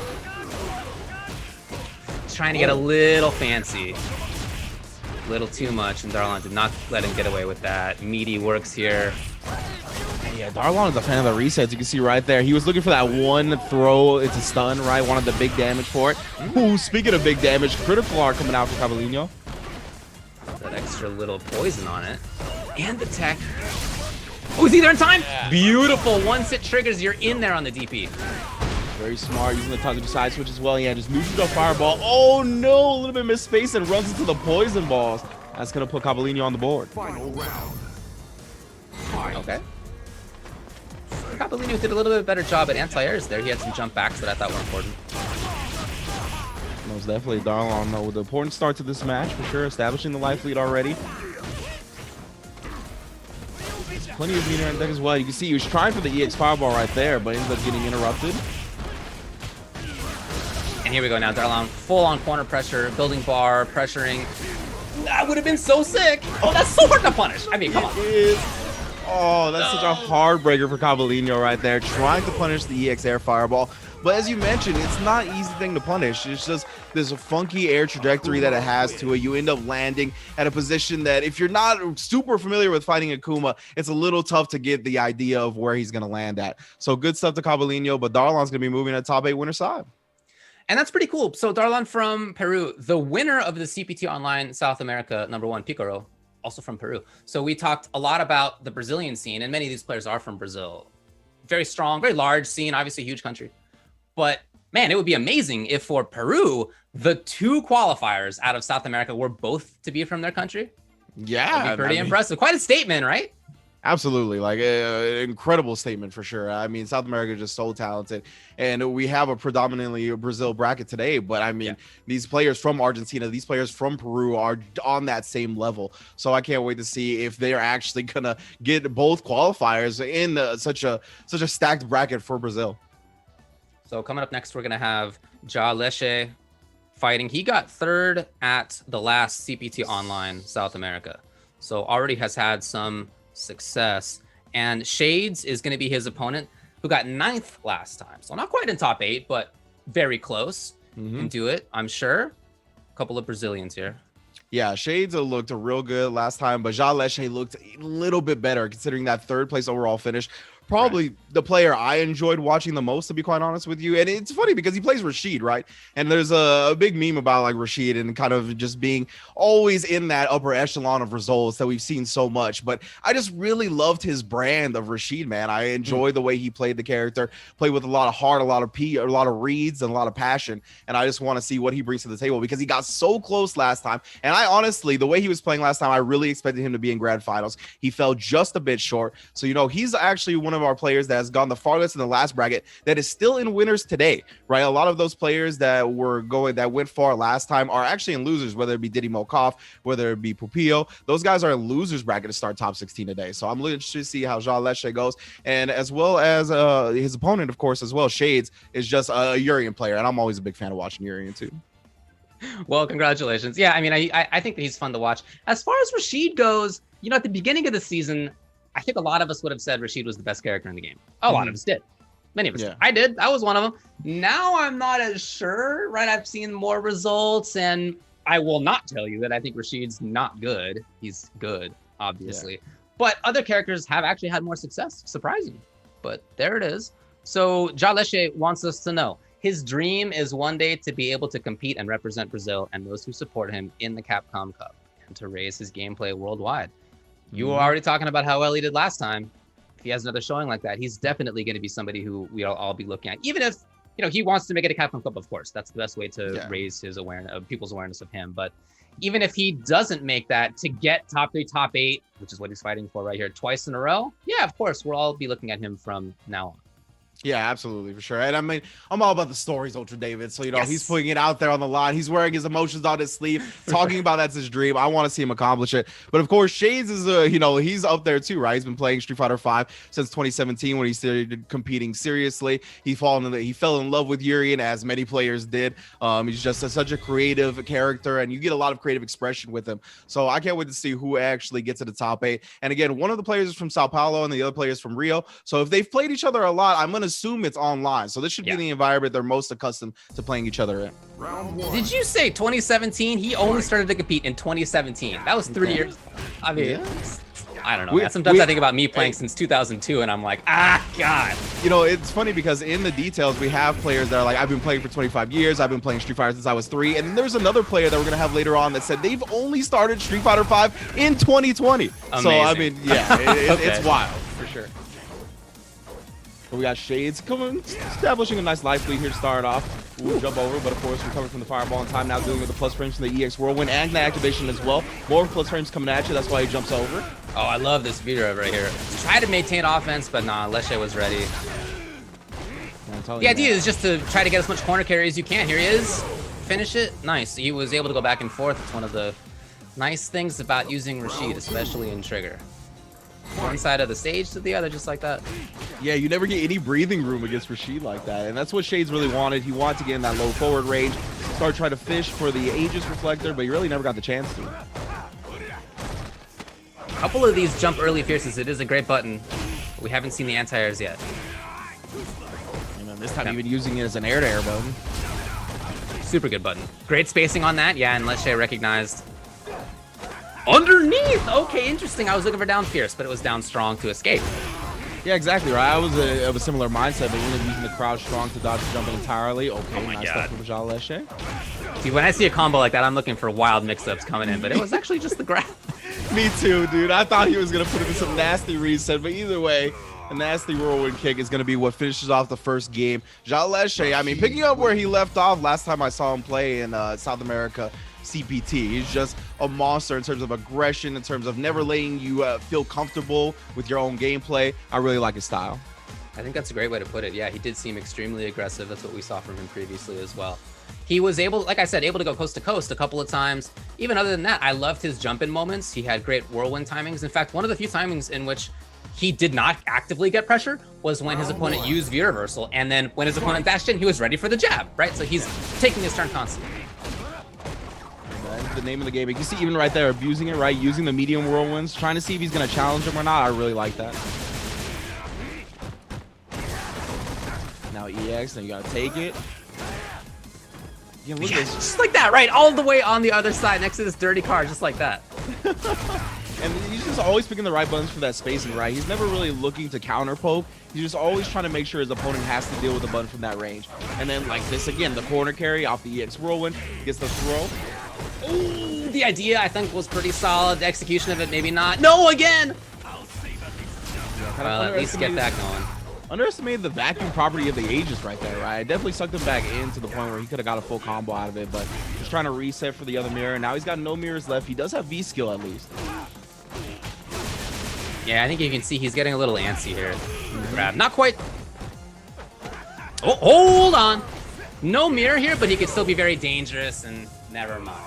It's over just like that. That one little opportunity in which it seemed like Shades had something going, nah, over. Yeah, and that's the dangers of having Rashid in the corner like that when you don't have like a checkmate scenario, you don't have some type of setup that can really keep him grounded and you're trying to do something that really puts you back into the game because you give him that breathing room, he comes off the wall, and then he just escapes. Very interesting pressure and decisions on what buttons to use from Shades. It's very Chariot Tackle focused. Yeah, he's done a lot of normals. He's done a lot of EX Chariot Tackle.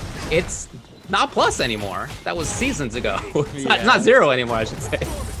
Yeah, it looks like he's just trying to kind of catch him off guard from these ranges like I love that. This, though.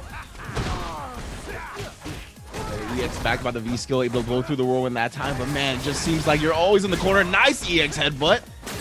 Able to blow through the whirlwind here, and Shades bouncing back, but just like that, gets up under, wakes up with a trigger. Ooh. Love it, love it. Yeah, he knew that, Shades knew that that pressure was over. At that point, Leshe is not going to dash in, would have gotten hit by the mirror. So the option was to jump, and Shades was ready. Yeah, and plus frames even on block. Yeah, the EX sneeze was so smart, right? Because it beats the jump, and even if he just like down backs, tries to wait it out and shows extreme patience, he gets plus frames. So I really like that decision. Beautiful. EX finally! Wanted to bust out, and this is a very close match at this point. Jean Leshe building up that life lead more and more. In time? Yes, this time, yes! Oh no! And he backs off a little bit. There we go. Yeah, could have punched that EX into the second mirror, but choosing to escape instead, and now fishing with that low forward, making sure he doesn't get any pressure for free. There is that one hit of armor available here for Shades. And so I think that may be part of why Leshe is just playing patiently here. Grab again! Situation. And the EX! The round ceiling EX, the match ceiling EX. And if that had been blocked, definitely Urian can pump out that much damage without super, without V-trigger. For sure, that was a risk. But I guess that really is in line with a player who is willing to be aggressive in neutral, to actively always try to find his opportunity. That's really what it seemed like. Yeah, absolutely. I really love the way you described his gameplay style at the end right there, where he's actively always looking to take his turn, right? Any opportunity where it's my turn and not yours, he's going to take it. We saw that even in the preview with F-Word and Logan when they were showing matches from Jean Leshe from other tournaments. A lot of times he loves that like -2 whirlwind into EX, right? Yeah, or not -2 whirlwind, but -2 mixer into EX mixer. He loves that stuff. So anytime you give him an opportunity to take his offense back, he's going to do it. So we're going to see another repeat top 8 performance from Ja Leche. Let's see if he can get to third or even higher, but that's going to be tomorrow. And right now, we're actually going to take our first break here on twitch.tv/Capcom Fighters before we continue. Get that last match of the top 8 qualifier winners before we're on to losers bracket. But this action is not going to stop. Please don't go anywhere. We'll be right back. Make your move. Hey, you! Show me a real attack. Anti-airs, or AAs for short, are attacks done from the ground with the intention of attacking an opponent who is in the air. Characters usually have at least one normal attack anti-air and one special attack anti-air. Normal attack anti-airs are generally easier to do execution-wise and help put the user at a comfortable position. But do be careful though, as there are moves in the game which are designed to counter these types of anti-airs.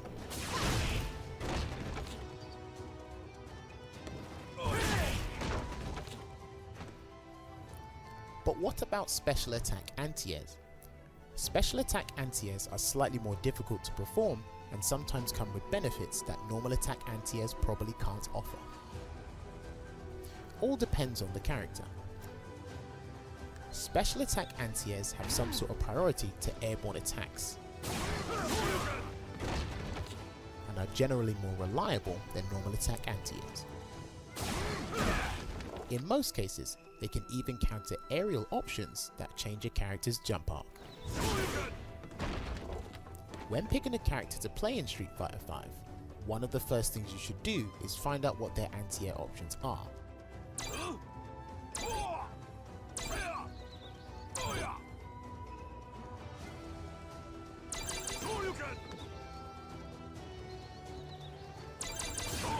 As they will save you from taking a considerable amount of damage. Anti-airs are extremely important at any level of Street Fighter, as it helps assert your control in a match. When picking a character to play in Street Fighter V, one of the first things you should do is find out what their anti-air options are, as they will save you from taking a considerable amount of damage. Throws, also referred to as grabs, are quite prevalent in Street Fighter V and are a valuable asset to a character's arsenal. The two types of throws you should know about are the forward throw and the back throw. Forward throws are performed by holding forward on your controller and pressing light punch and light kick simultaneously. You can also press light punch and light kick without inputting a direction, and a forward throw will still come out. For the back throw, you have to hold backwards on your controller and press light punch and light kick at the same time. Forward throws are the primary throw, as they can help take the opponent closer to the corner, and in the corner, they are really effective. The back throw, however, can inflict more damage and potentially more stun. All depends on the character. One last thing to note is that some characters have regular grabs that require the opponent to be in a certain position. Now what happens if the opponent inputs a throw around the same time you do? Well, what happens is that you nullify the throw, which causes a throw escape. Obvious. We usually call these throw techs or throw breaks. All in all, throws play a big part in Street Fighter V.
Hey, welcome back to the CPT Online 2020 for South America #2. My name's Ultra David. We got Ringe here guiding you along.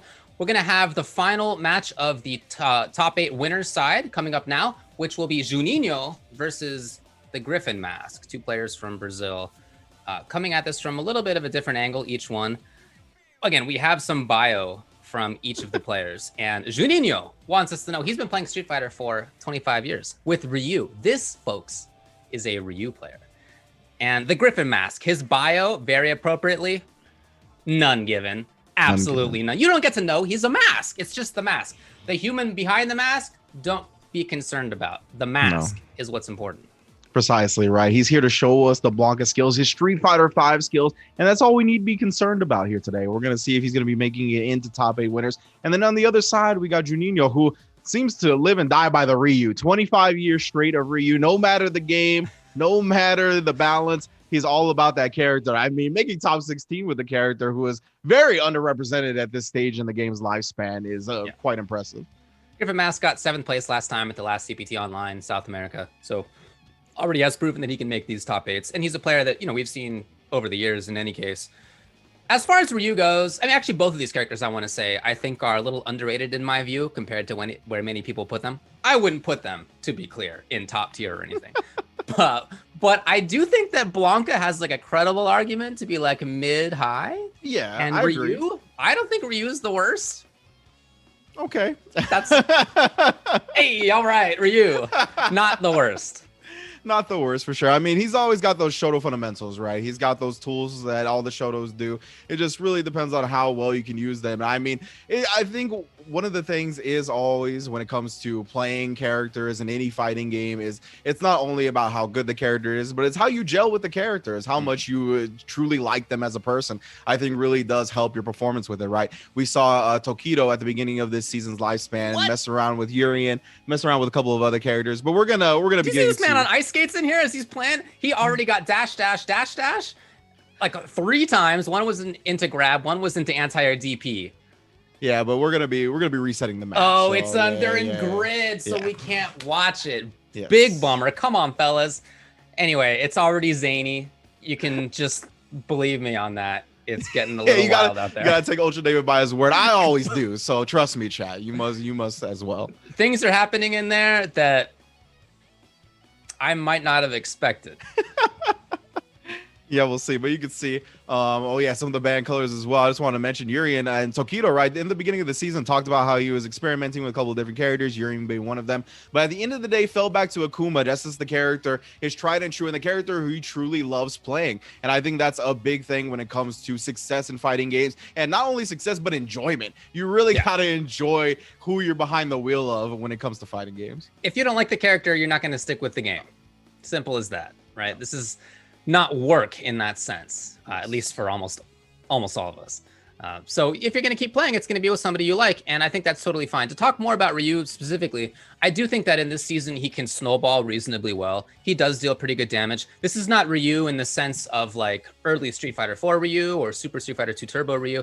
This is more like Third Strike Ryu, where he was not a top tier character. Instead, he was, not bad, but not top tier. He was a powerful character. He was a big hitter. He was he was a mobile character. He had some huge satisfying buttons and wild setups. I would say this character is a little bit more like that. Maybe not quite to the same degree, but I don't want to underplay Ryu because I do think that this season he's a character that you have to take credibly as the opponent. Yeah, he doesn't have that like big like Denjin. He doesn't have something that's like real hard hitting, right? But I do like the analogy of like a little bit mobile. I think his walk speed and his dash speed are both pretty good, right? They're not the best in the game, but they are definitely average to above average. I think if you're good at manipulating your opponent, you could definitely get the job done with Ryu. And of course, if you're just solid in general, you can establish that fireball game, go with the DPs, kind of get in your opponent's head. And that's what you have to do with a character like Ryu at this point of the game. So we're going to see it.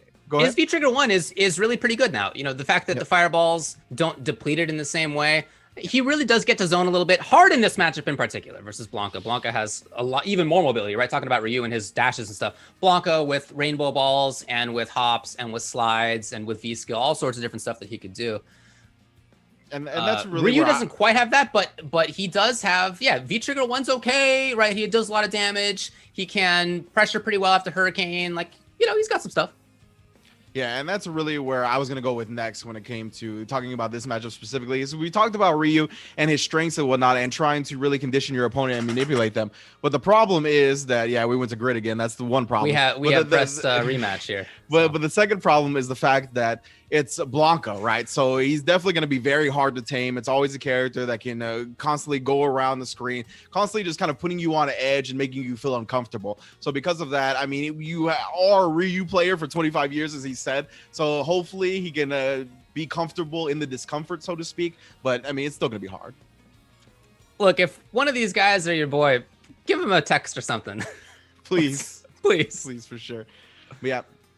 Of course, while we're big chilling, everybody, you can always follow Capcom Fighters, Twitch, Twitter, YouTube, Instagram, TikTok. Everything is Capcom Fighters, so make sure you follow them for the latest and greatest when it comes to the CPT, the Capcom Pro Tour. Of course, it's all taking place online this year, and these online regional events determine who takes the entire spot at Capcom Cup. So it looks like we got out of that game. But yeah, I mean, this is a do or die, right? It's only a result. It's only a reward for that first place result. And we've heard players talk about that pressure, feeling it even more now. So because it's not about just being consistent. It's not about just placing in top 8 time and time again. It's about the W or nothing. So it's a lot of pressure on these players for this year, in addition to having all the things that are going around in the world right now as well. So it's a wild time. So during that match, finally, one of the players quit. We're going to get them back into this. Just to describe, I mean, that doesn't count, right? We'll get to the matches that count shortly.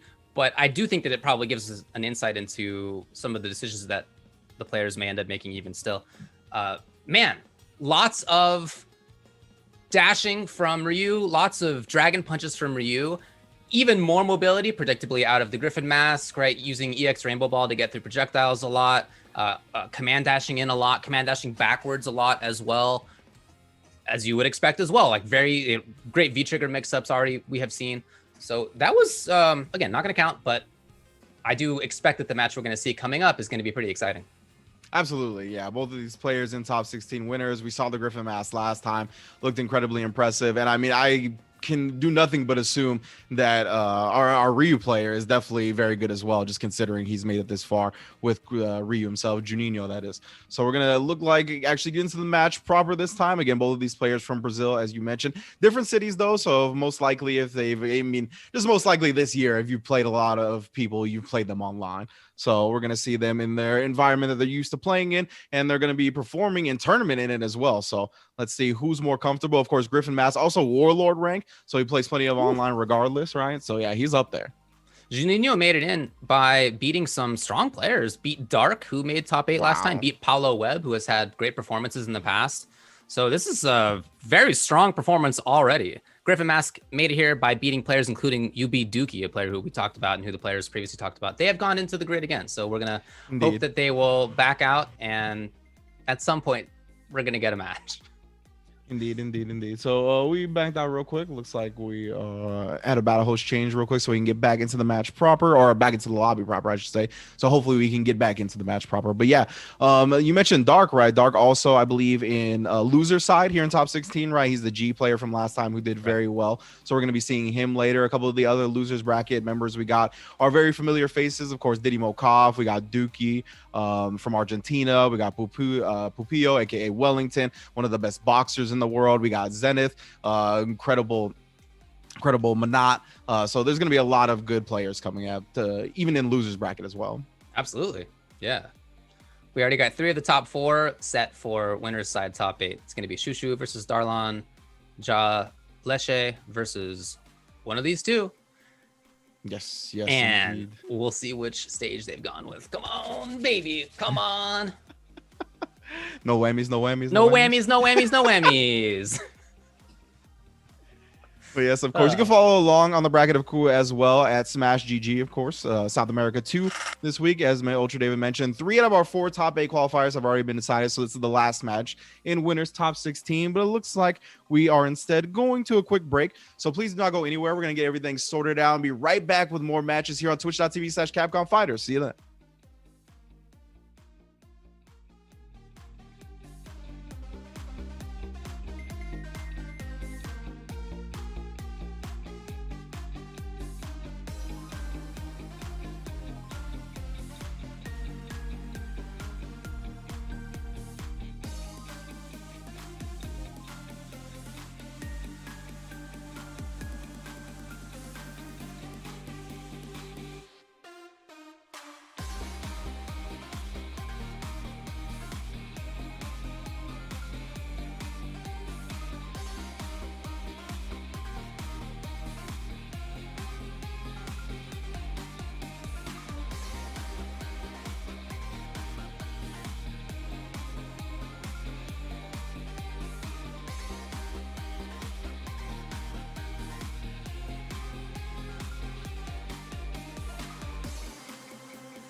And welcome back, everybody, to twitch.tv/Capcom Fighters. We are hoping that everything is working out now. We are back. Thank you. I am Ringe. This is Ultra David. We are here to present South America 2 Top 16, of course, today here on Saturday. You can come back for Top 8 tomorrow at the same time, same place. But we are trying to get this last Top 8 winners qualifiers match underway. Again, it's going to be, I believe, we got Griffin Mass going up against Juninho. Juninho, of course, the Ryu representing, the lone Ryu representing here in Top 16. And Griffin Mass, you saw last time if you watched the South America regional qualifying event on that Blanca. So we've been talking about the matchup quite a bit. Ryu, definitely a little bit, I think, underrated, as I agree with you, Ultra David, in this version of the game. Definitely can get the job done. It's going to be tough. But Griffin Mass, of course, talented on this Blanca. He's going to be tough to tame. We've already seen how wild he can get, how aggressive he can get. And by that fist pump, I'm going to assume we are on a legal stage here. We are. So let's get into it, my friend. City in Chaos is where we're going today. All right. Round 1. Enough graphs for one lifetime. Moving on. So again, they did have a couple games against each other, and like I said, very movement heavy for Juninho. So Griffin Mask may not be looking for this kind of stuff right here. Very grounded. Well, there was a jump finally, but not really the same play style. Very interesting. Yeah. Oh my goodness, these DPs. Okay, that was the same actually. He sees him hopping at him, right? And there's many ways for Blanca to approach you, whether that's that hop that ends up being a command throw, whether it's the rainbow balls. He's got a lot of ways to close that distance, and Juninho has been answering it with DPs. Blanca's got to have that EX, and he has to have enough time for parabolic ball to get through on a fireball. Okay, okay. What do you got? He's got a very, very destructive V-trigger. Spends a lot of it. Not really into a mix-up. Oh, in time! Yo! End up trading. Wake up fireball? Can we talk about wake up fireball? That was so sick. I don't know. Look, I see your expression in our little Zoom call here, and I don't understand either, but I think it's so sick. I'm glad we were both, taken aback by that wake up fireball. But I mean, it did work out. I mean, it was super, I'm sure. It was. Yeah, right. It had to be, but still, like it was. Even that decision too. The wake up super would have been wild because Griffin Master was chilling, just like he was chilling on that DP as well. So I think he's catching on to Juninho's rhythm a little bit, seeing how aggressive he is. That's why he's switching up. Nice jump out of the command throw, but EX rainbow ball to get you from the air. Wow, this is entirely what Griffin Mask wants. Oh, the huge call! The huge call to basically give up a turn if it's not exactly what you're looking for. What he was hoping for right there was the DP, and he was 100% on that, but if that had not been a DP, he takes a while to actually hop. And Ryu could definitely have pressed buttons there as he was on the other side, but it was just exactly the right call. Sometimes you're a genius. Yeah, and right there, I really felt like Griffin Mask knew every single answer to every single question that was being presented, and he just made sure that he knows that going forward with the hard call out on the DP. Again, Juninho beat really, really strong players to get into this top 16. Yeah, I don't think he looked weak in that first match either. It was just a situation of the Griffin Mask having every read right. Sometimes that happens at every level. Yeah, nice buffer right there. Knowing just how aggressive Juninho gets. Giving up the V meter there to try to zone a little bit. Yeah, not quite at the right spot on screen. Going back throw's going to be able to put him in the corner now. Yeah, just keep the pressure up. I like that super save. I love the idea there, just baiting the DP out. Again, a lot of these little mix-ups are really working out. Yeah, and that's the thing, right? That's when we talked about how hard it was going to be to tame Blanca. He has so many ways. He can show you something that looks like you're going to be able to DP it, but it's actually just ends up being a bait. Juninho, again, though, not deterred from the DPs. Wakes up with that one. Hey, it's not V-trigger one. Blanca can't just get right through. Got to find a way in. Wow, they both had the funky scramble. Oh, it really could have gone the other way. It really could have. Match point now, Griffin Mask. Yeah, I love the fact that Juninho did a jump back, right? Because he knows one Blanca ball is going to end up being like a V-trigger setup. He didn't want to get put in that situation in the first place. It was a good read, but it just didn't end up working out in the end. See, I mean, this character does damage, and he gets good Oki right after the Hurricane. Indeed, indeed. And he's got worried about the DP, of course. Yo! Okay. Wild stuff so far, yeah. End up getting the DP. Oh, and then just the jump in afterwards. And this is where Juninho's bread has been buttered, is on that aggressive side. Wakes up with a regular DP. Oh no, can all come crashing down except for another regular DP, bruh. Builds it right back up. Did they patch this game recently? Is that invincible? Yo, he's been playing Ryu for 25 years. Sometimes you just get mixed up. You know what I'm saying? You remember all the other versions. Yeah, for sure. I love it, man. I love seeing this. Ready? Oh, he had what he thought was going to be the right call. Not quite there. Yeah, I was expecting a DP. He ended up going for a parry attempt, but an empty jump from Griffin Mask going to be able to counter that. Tries with a shimmy attempt. Again, too late that time. And with the stun off that double hit, that's going to spell the end for Juninho's winner side life. And Griffin Mask is our last qualifier in top 8 winner side. Super exciting match right there. But yeah, Griffin Mask, especially after the first round, really looked strong. So Juninho made it through Dark 2-1, made it over Paulo Webb 2-0, and then get sent to losers right there, as you just saw by the Griffin Mask. I kind of think this is, look, it's their own fault, right? You can't play on the grid. That's the rule. But the games that they played on the grid may have given Griffin Mask more of an insight into how his opponent was going to play. And I think if you're going to use that play style, it's definitely credible in a situation like we have, where it's not about points or whatever. As you were saying before, do you qualify this weekend? It's just this time. Like, you have to just get it right, like 5 matches in a row or whatever it is. And with that play style, you can do that. I think that the longer haul is not going to be quite as effective for the play style. And as things went on, especially when they went into their actual legal tournament match, you could really see the Griffin Mask had it figured out.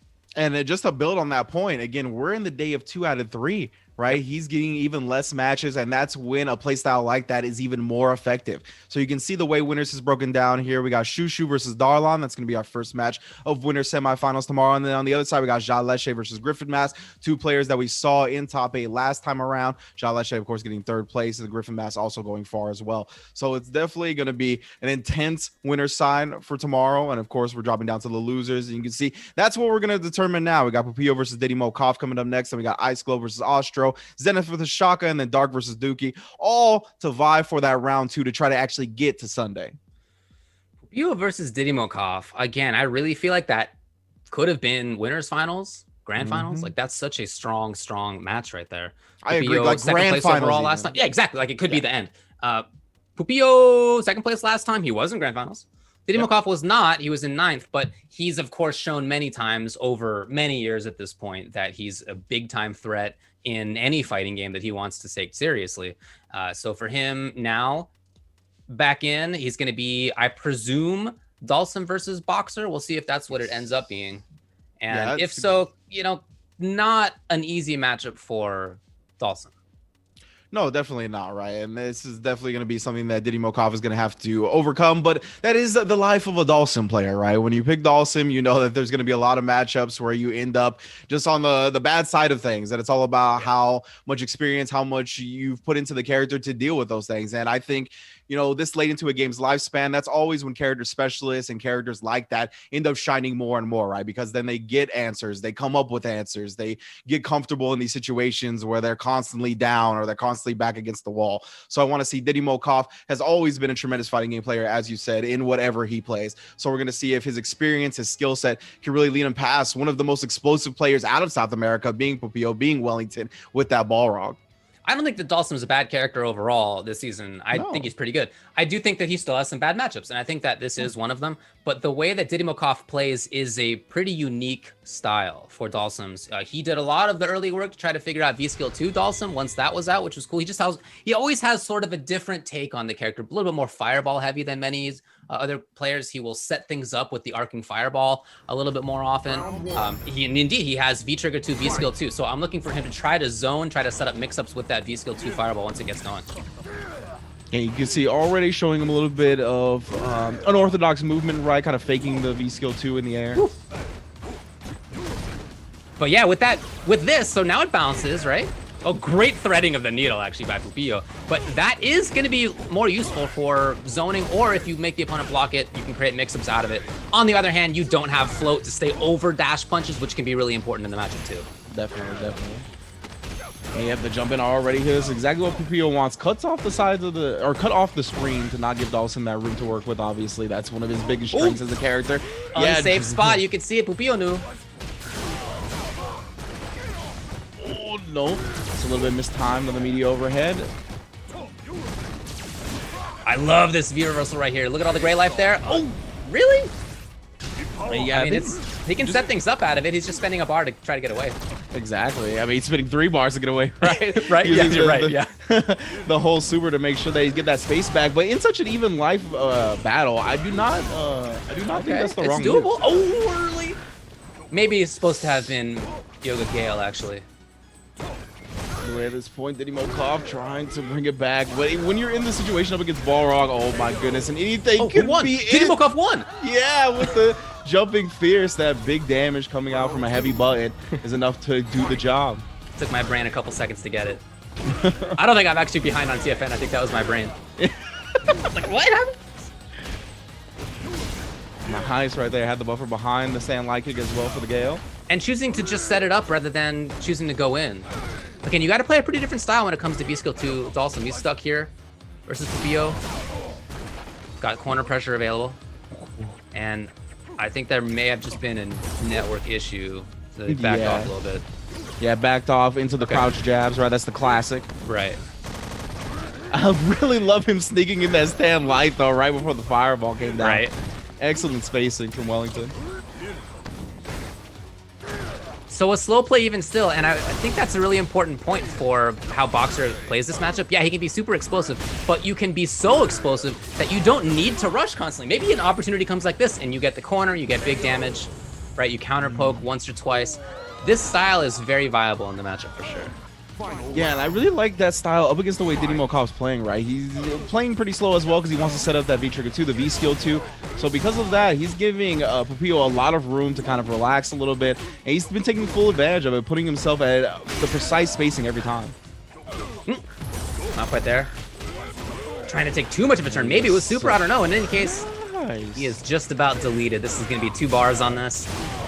Oh, yeah. There was more left. Exactly. The combo wasn't even over at that point.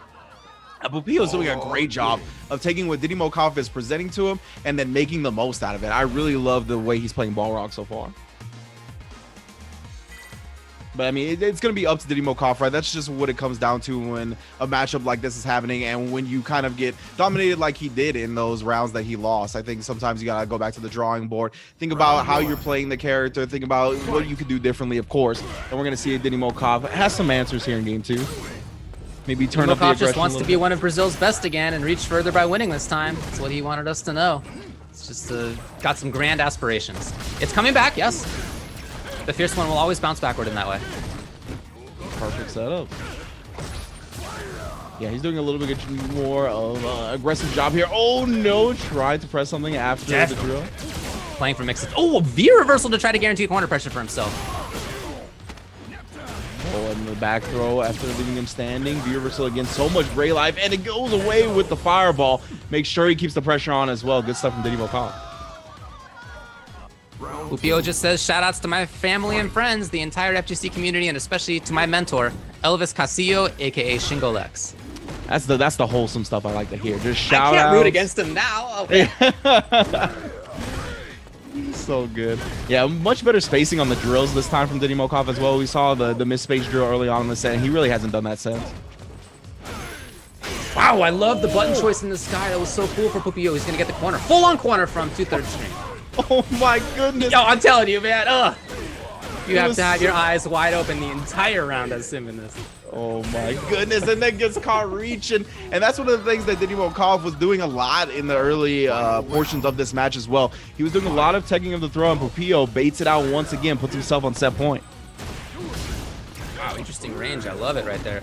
But again, Pupio with his style, it doesn't seem like he's too concerned about, a little bit of pressure out of Didymokov, no big deal. What are you going to do? I mean, certainly Sim can find big damage opportunities. Typically, those are tough to set up, and Pupio knows that he can just dish out the damage very fast if he does find that opportunity. Oh, and then again, one misspace drill. He's been taking advantage of it every time. Goes run to the fireball. Oh, Didymokov not charging up V-Skill 2. Oh, and it could all come crashing down here. Goes into it, gets the reset low. Now you're in the corner, tries to bait out a throw, doesn't bite this time, waits for the V-reversal instead, jumps back not to get mixed up, does end up getting clipped by the fireball anyways. He tries to tech for a throw, and now Didymokov just looking for that last bit of health, but he's not giving it to him. And just out of there. He had just built the V.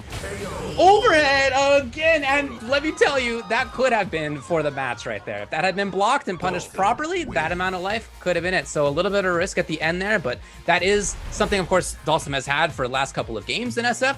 The overhead low mix-up to close things out, and Didymokov, I feel like the better adaptation for him there was a little bit less of V-Skill 2.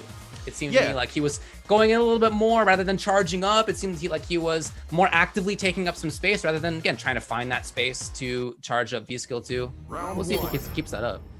Yeah, definitely. In the first game, it felt like he was prioritizing setting up the V-Skill 2, trying to rely on the buffed up Fireball to kind of deal with the rush punch neutral of Balrog. But this time, he just kind of falls back on his traditional Dalsum style, and it worked out much better. Yeah, you see all these could be moments in which he backs off and tries to build V-Skill 2, but instead he's going in and he's gotten some damage and some corner carry. Definitely good stuff. The drill spacing has been much better as well. That said, you know Pupio's not too concerned. Not yet, not yet. Yeah, definitely not. In a situation like this, right, you're still willing to sacrifice some health just to get in, because you know that's how the game goes against Dalsum. And he activates. Just that spin, that little hesitation, end up catching him flinching right there. Oh, and then a couple of resets builds up that stun bar in an instant. Pupio set point. And that's why it seemed like he didn't need to be concerned right at any moment, especially when Strigger's ready to go. You could turn it around so fast. Yeah, and Dalsum's one of those characters, right? He doesn't have an invincible reversal to threaten with in a reset situation like that. You can just go in and make sure, or make them guess, I should say. Patience here for Didymokov. He'd love to maintain control. Might have missed Gale again. Okay, here we go, Pupio. Goodness to the rafters with them. Yeah, he got caught in the electrical cords up there. Ooh! And to what effect? There is that super. Lands in it, can juggle with the Gale. A little bit awkward. Beautiful stuff. Pupio, yes, in. Excellent choice, the timing here. And he goes low to activate. Oh! Tries for a reset again with the low, but a successful block this time for Didymokov. Wakes up the Fireball as well. Tries to make sure he stays at a distance here, but he's got right back in. Nice button press back. Maybe worried about wake up super. You gotta worry about Chip. Yeah, he does. He needs to hold on to that V-Rep. It's not gonna be an issue. Pupio comes in, stabs in with that dash punch. And I gotta tell you, I think that Pupio played this matchup to a T. I loved a lot of what he did in it. It wasn't a jump heavy, it wasn't an insistent play style, right? It was the play style of somebody who knows, look, I find a hit, I got the corner, I have done 300 damage.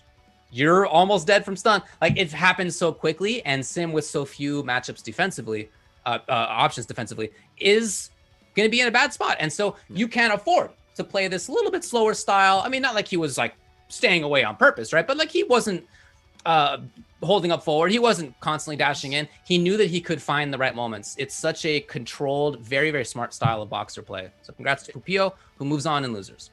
Yeah, I absolutely loved it. I felt like whatever playstyle that Didymokov was presenting, he was taking it and then making the most out of countering that scenario.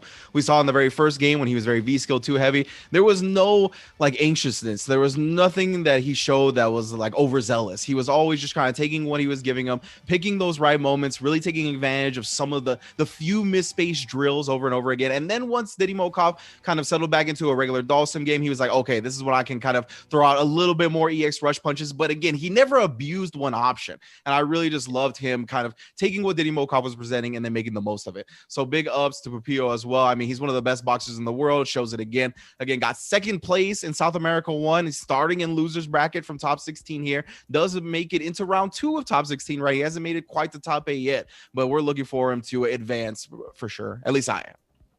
I think that would make a lot of sense if that happened. Absolutely right. Yeah, he's clearly super, super good. The only player who has beaten him so far is Shuchu, who is, of course, now in winner's side top 8 and looks like a big threat. So if that's the only person you've lost to, can't be feeling too bad about yourself. We're going to move on now to the next in losers. This will be Australopithecus versus Mad Mujud, who is going by Ice Globe in the tournament itself. So these two players, Australopithecus is from Sao Paulo, Brazil, plays Rashid, and in his bio, what he says is a crazy player from Brazilian favela.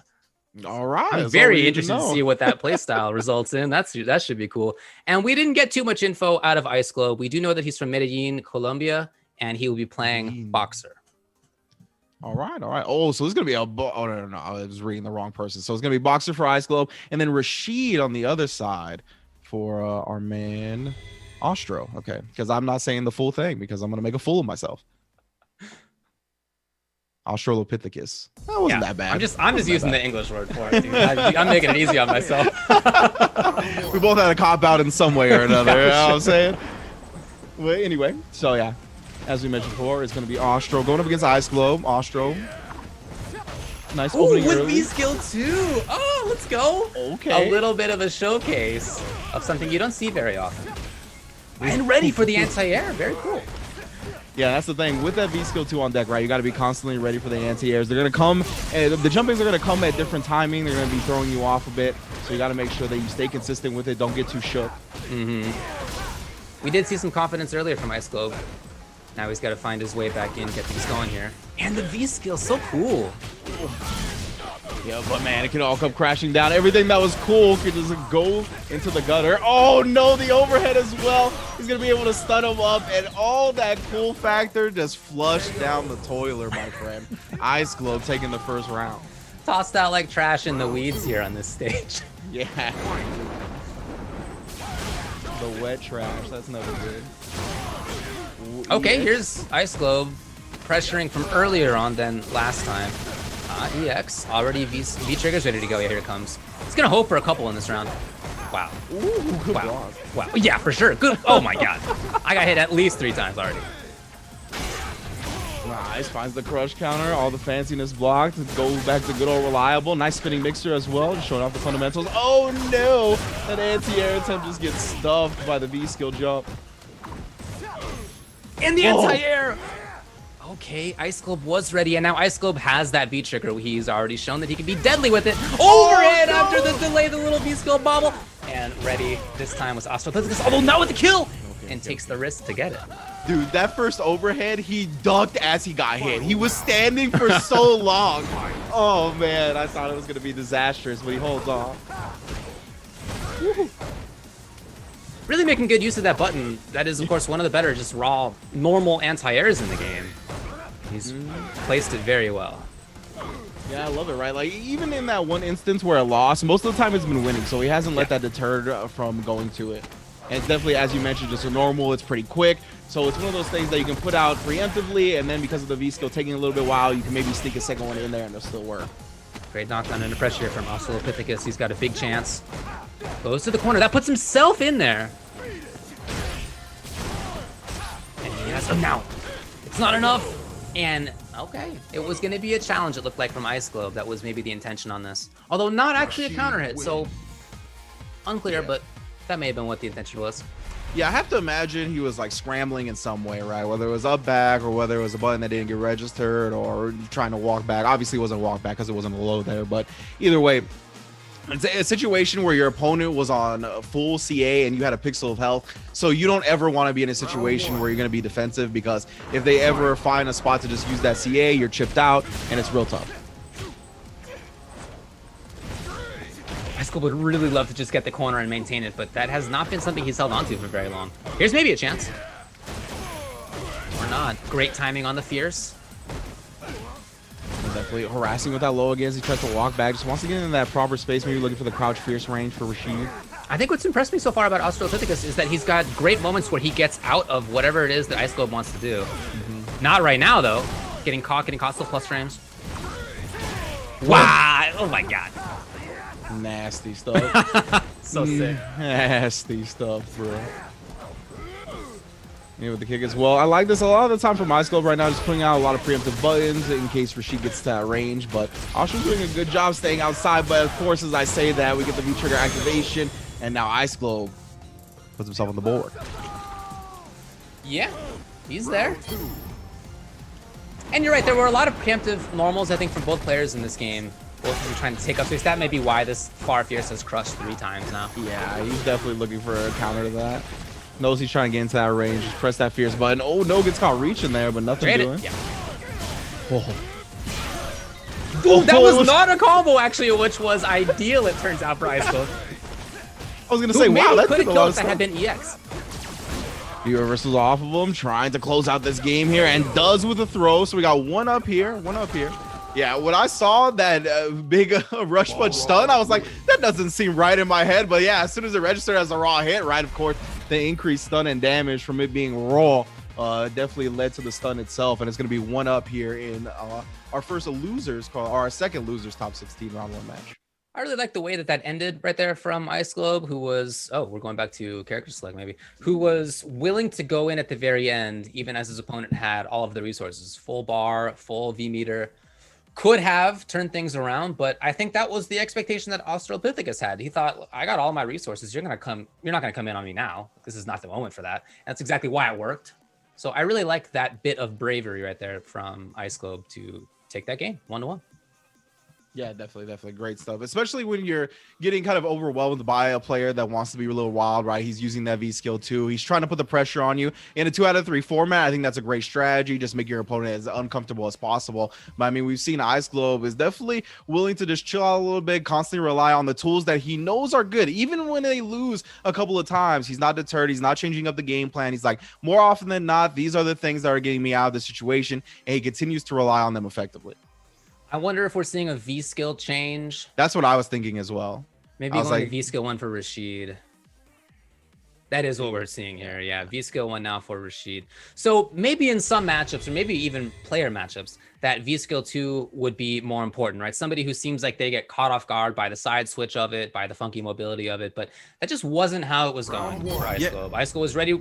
Both he as a player seems ready for it, and his character has a single good normal that's a strong anti-air. So, okay, you see it's not working out, switch it up. And even when that button wasn't working right, he was blocking when it was a cross-up, right? So it was like any and all answers Ice Globe had. So I really like this adjustment, especially since Austro already did get a W, right? So now you can present your opponent with a little bit different strategy. They have to make some more adjustments again. They can't just rely on what got them that W the first time. That button timing right there, that Fierce has come in a couple of different situations of a very similar moment, and it's worked each time. It's something that Ice Globe's got to look at. Goodness, yeah. Being put by the overhead of the last second again. He went from standing to getting hit. Now Austro still has the momentum back on his side. Putting himself back to a good spot, but crucially, on block only, all the way into the corner. Complete corner carry on block. Super good.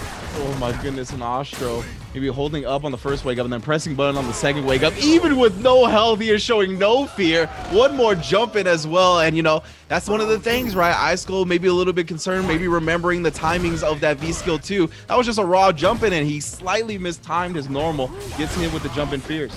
He was too good. He did the anti-air too early. Yeah. He's too ready. Oh, lovely spacing directly into pressure. Directly here, the little slap.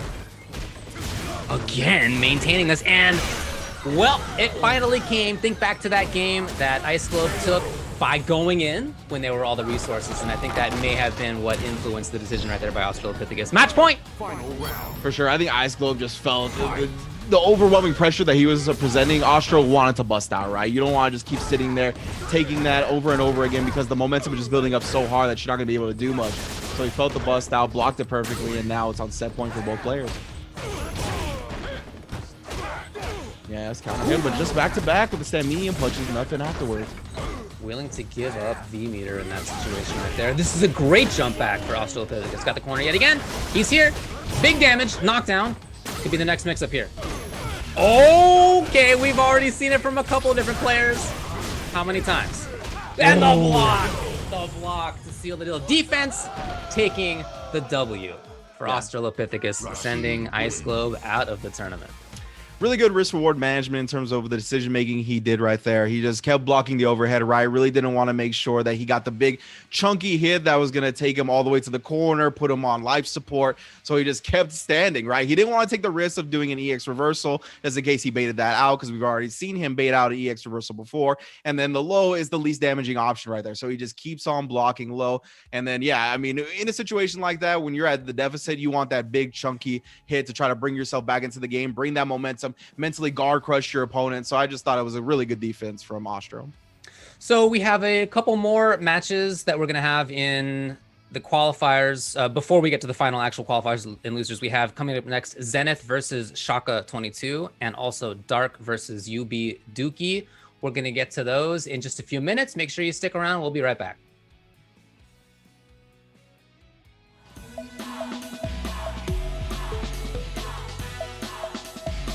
The curtain falls. I'll take you downtown.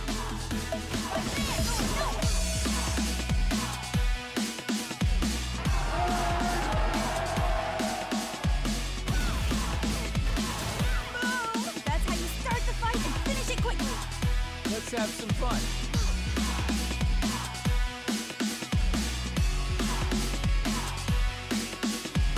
Let me zap you.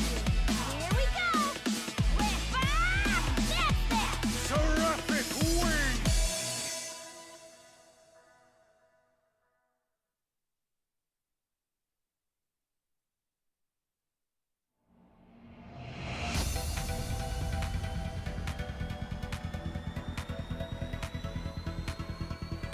Go beyond the battle. Get ready. Destroy! Begin! Let's go. Disappear! Kneel!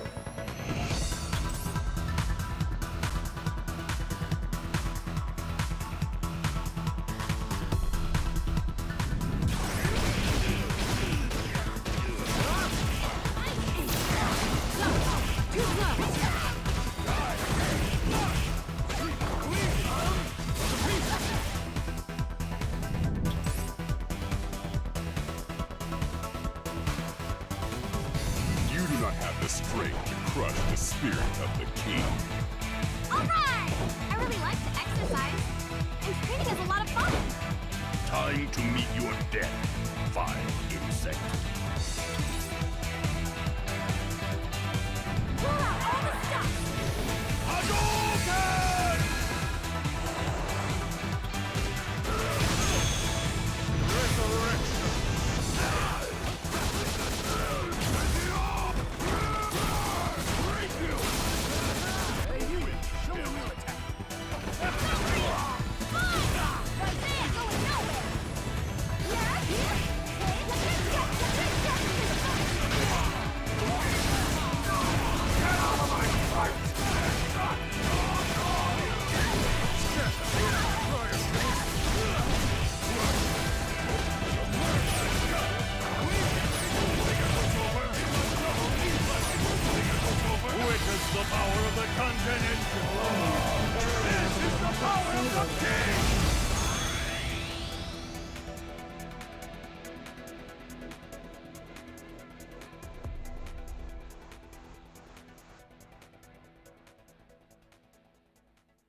Howdy do y'all, welcome back to Capcom Fighters for the CPT Online South America number 2, where we're still in loser's side.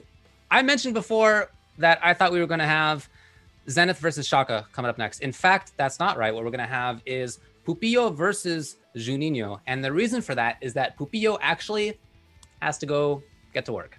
And so he requested to play his match earlier than we had otherwise intended. That's totally fine. We're going to let him do that. So we're going to have Pupillo, who got second place last time at the CPT Online SA, versus Juninho, who made it into winner's side of top 16 to lose there to Griffin Mask, and now has to fight against last time's second place to make it into top 8.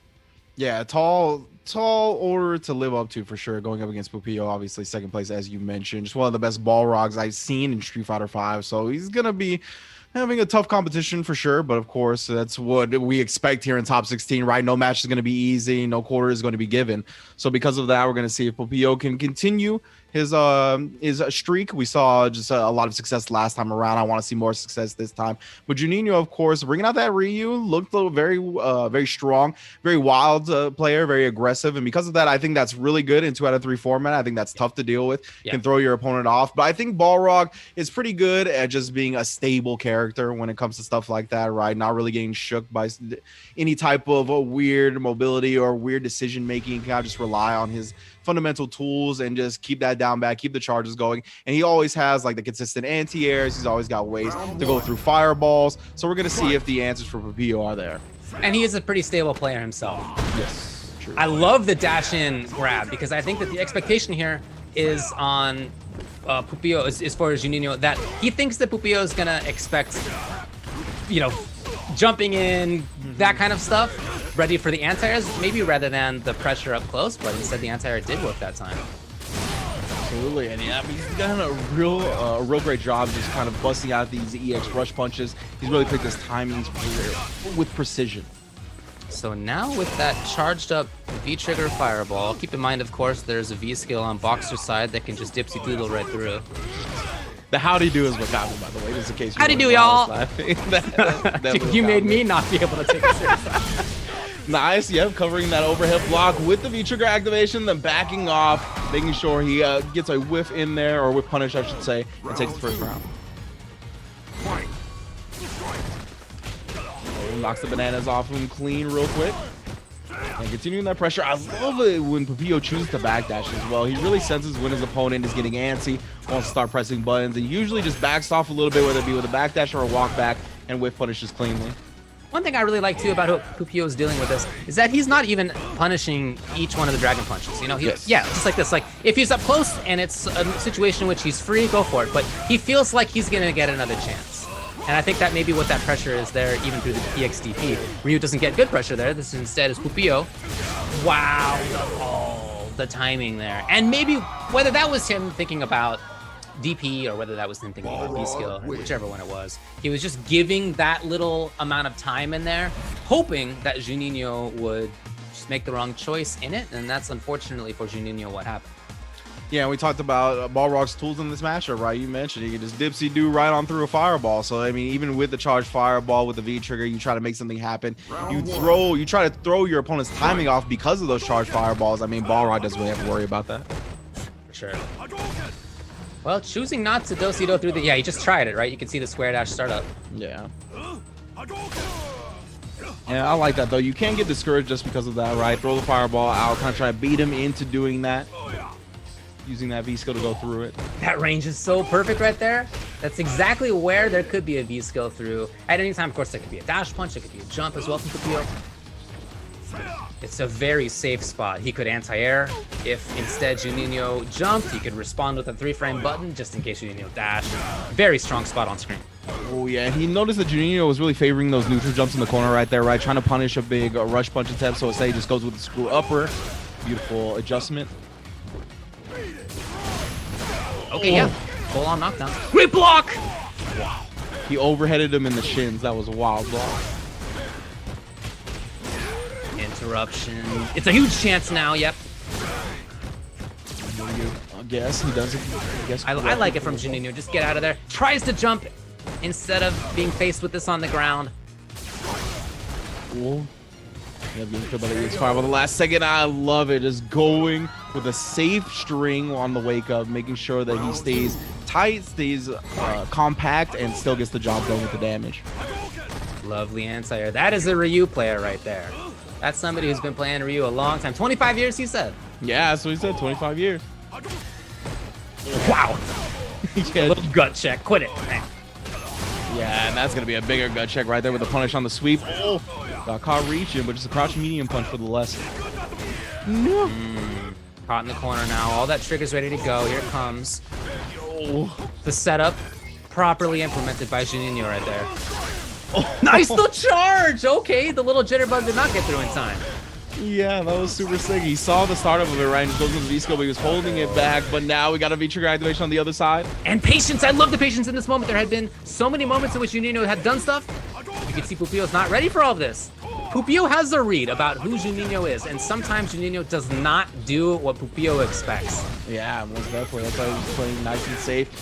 Yes, builds the bar, gets the EX to put himself on set point. And what's really interesting to me is in that situation where he just kind of backed off after the reset, Juninho didn't have a bar for EX to uppercut, right? But we've seen him not care about that. We've seen him DP anyway. So I do love Pupillo still stepping back, maybe looking for the big punish despite the EX bar not being there. Well, he did block a little bit there. I like the idea of that. Pupillo not ready for the anti-air. He has been a couple of times, sometimes not, and again. EX knockdown. This is actually looking okay. Definitely. Look at the forward throw. Oh no, the slide hezzy. Nice DP, raw this time. Quick enough to stuff the overhead. No cancel on trigger. He may lose for that decision right here. One more mix-up. He's got one more chance and he wants to. Okay, I was gonna throw out a sweep again. No, ends up parrying the jump in. My goodness. No anti-air right there for Pupillo, who put himself at a spot on screen where the anti-air can be used so perfectly, and he just wasn't there in time. Juninho ties it up 1-1 against last CPT Online SA's second place finisher. And that's what these aggressive, unorthodox players do to you, right? Is that they end up putting you in situations where you're thinking about so much that even these perfectly normal situations where it's a jump in from the distance that you're looking for, you're just slightly not ready for it, and you end up eating the jump in. I see you people in the chat saying unkind things about Juninho. He already beat Dark and he beat Paolo Webb to get here. This is no slouch. Definitely not, man. A format like this, like, he is a very, very dangerous player. I was gonna say, when he dropped down to losers, if I was the person waiting in the losers, that's the one person I don't want to face. Is somebody like this, bruh. Definitely. And right now, he's doing a great job just really controlling that space. That no anti-air again. That's the spot. And I feel the more that happens, the more that there are jumps through, the more I'm concerned about Pupillo here. Yeah, he's able to go through a fireball this time, activate the V trigger, but again, look at this. Juninho just staying in there. I love the V reversal there as well. Get the spacing back, force him to use that V skill if he wants to come through the fireball, force him to rush punch. Does get the knockdown here, goes low again.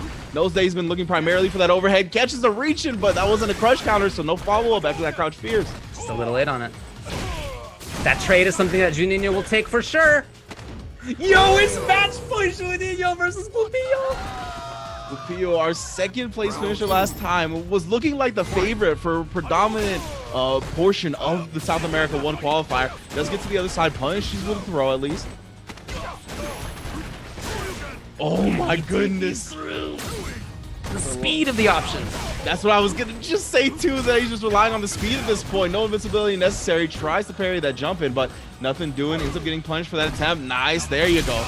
That was the spot on screen. Oh. Shooting for the fences there with the roundhouse. Here's a huge chance for Juninho. He gets pressure. Yes, he's still here.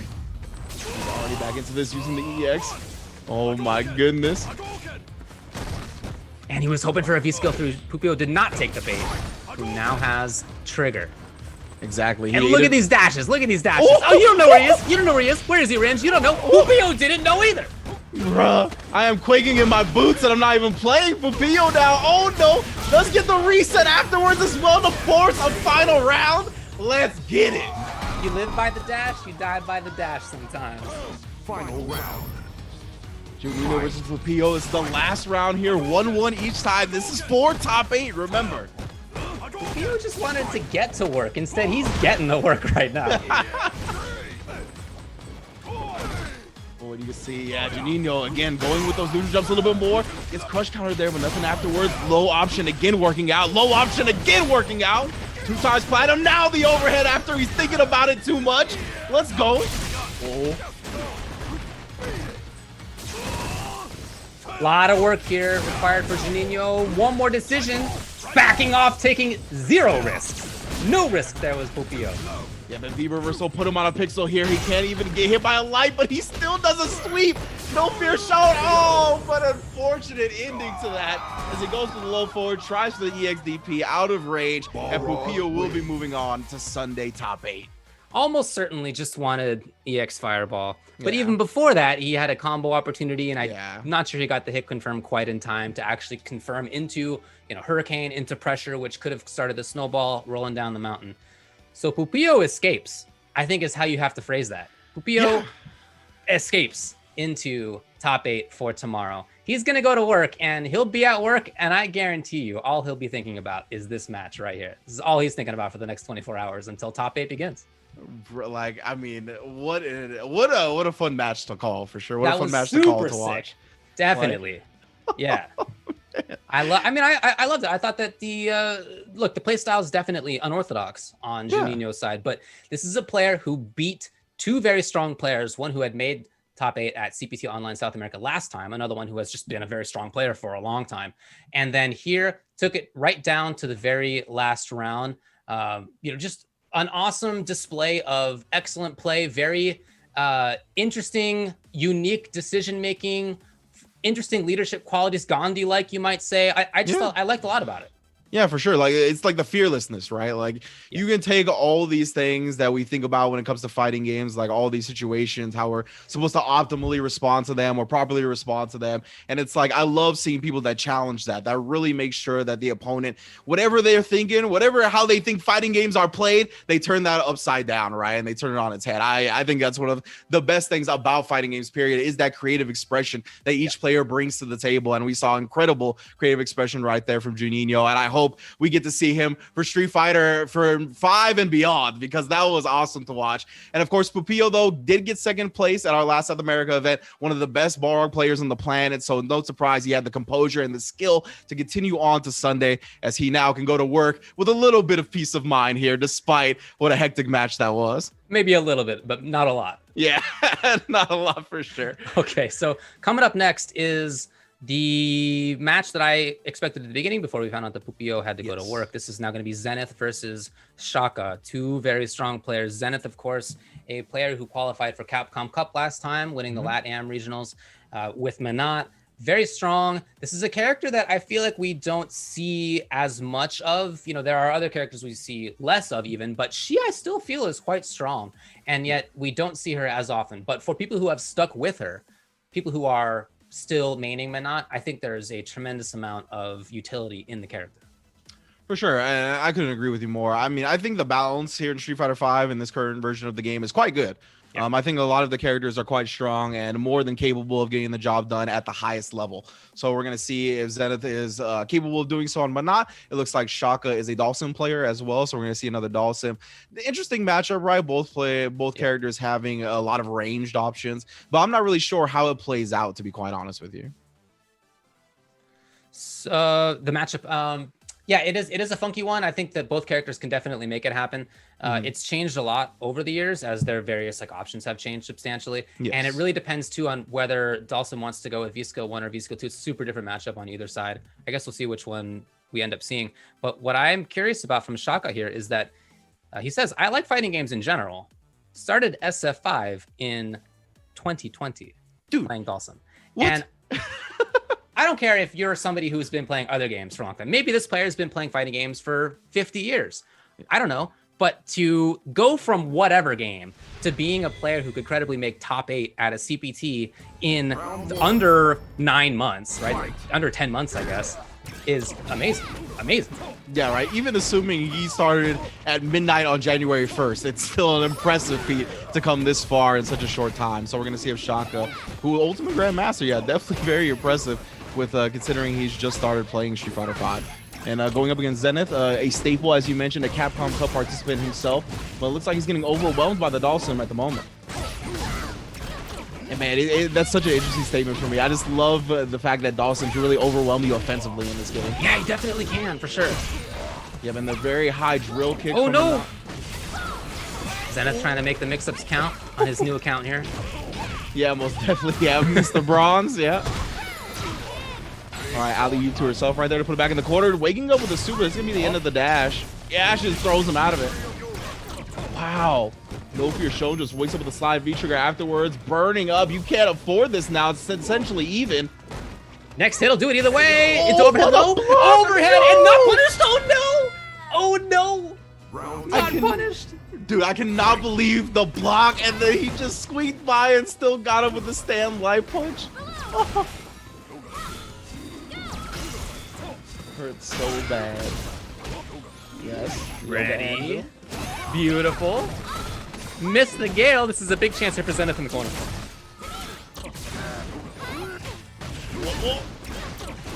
Wow. Dawson's getting away with some stuff on this match right now. Yeah, for sure. Maneuvering in the air, just barely dodging these anti-air attempts. Now again, just going with the offense again, right? Trying to overwhelm Manad. Nice activation off the stand medium punch. Wow, perfect timing. And still going in. Doesn't care about that super, doesn't care about that trigger. Yes, and we saw Zenith bring it back very closely from a deficit last time. Great throw on the V reversal attempt. Read that perfectly. Trailing and that may have been an input for the other side. Might have been expecting Sim to be on the other side, maybe going for the anti-air throw. Hard to know. Yeah, for sure. Maybe just like a late check on the teleport. Either way, Zenith just coming up a tad short, especially after that first round. It's got to hurt so much. You got to really make sure you don't carry that into game 2, because that was his, right? He did the hard part. He blocked the overhead at the very end. He just didn't get that punish. So you got to make sure you let that baggage go and just try to come into this next game with a clear mind. Excellent timing here by Shaka. Goes in. Classic meaty with the slide there. A little early this time. And there, at least the sweep for Zenith in that situation to get something out of the punish. Great spacing on that right there. Of course, this is a character with a 3-frame button. Dawson is only 3-frame buttons in anti-air. Yeah, exactly. Stand live punch, not going to be doing much for you otherwise. Threatening. Wow, very interesting. He's kind of goaded Zenith to approach with the threat of teleport. Very unique.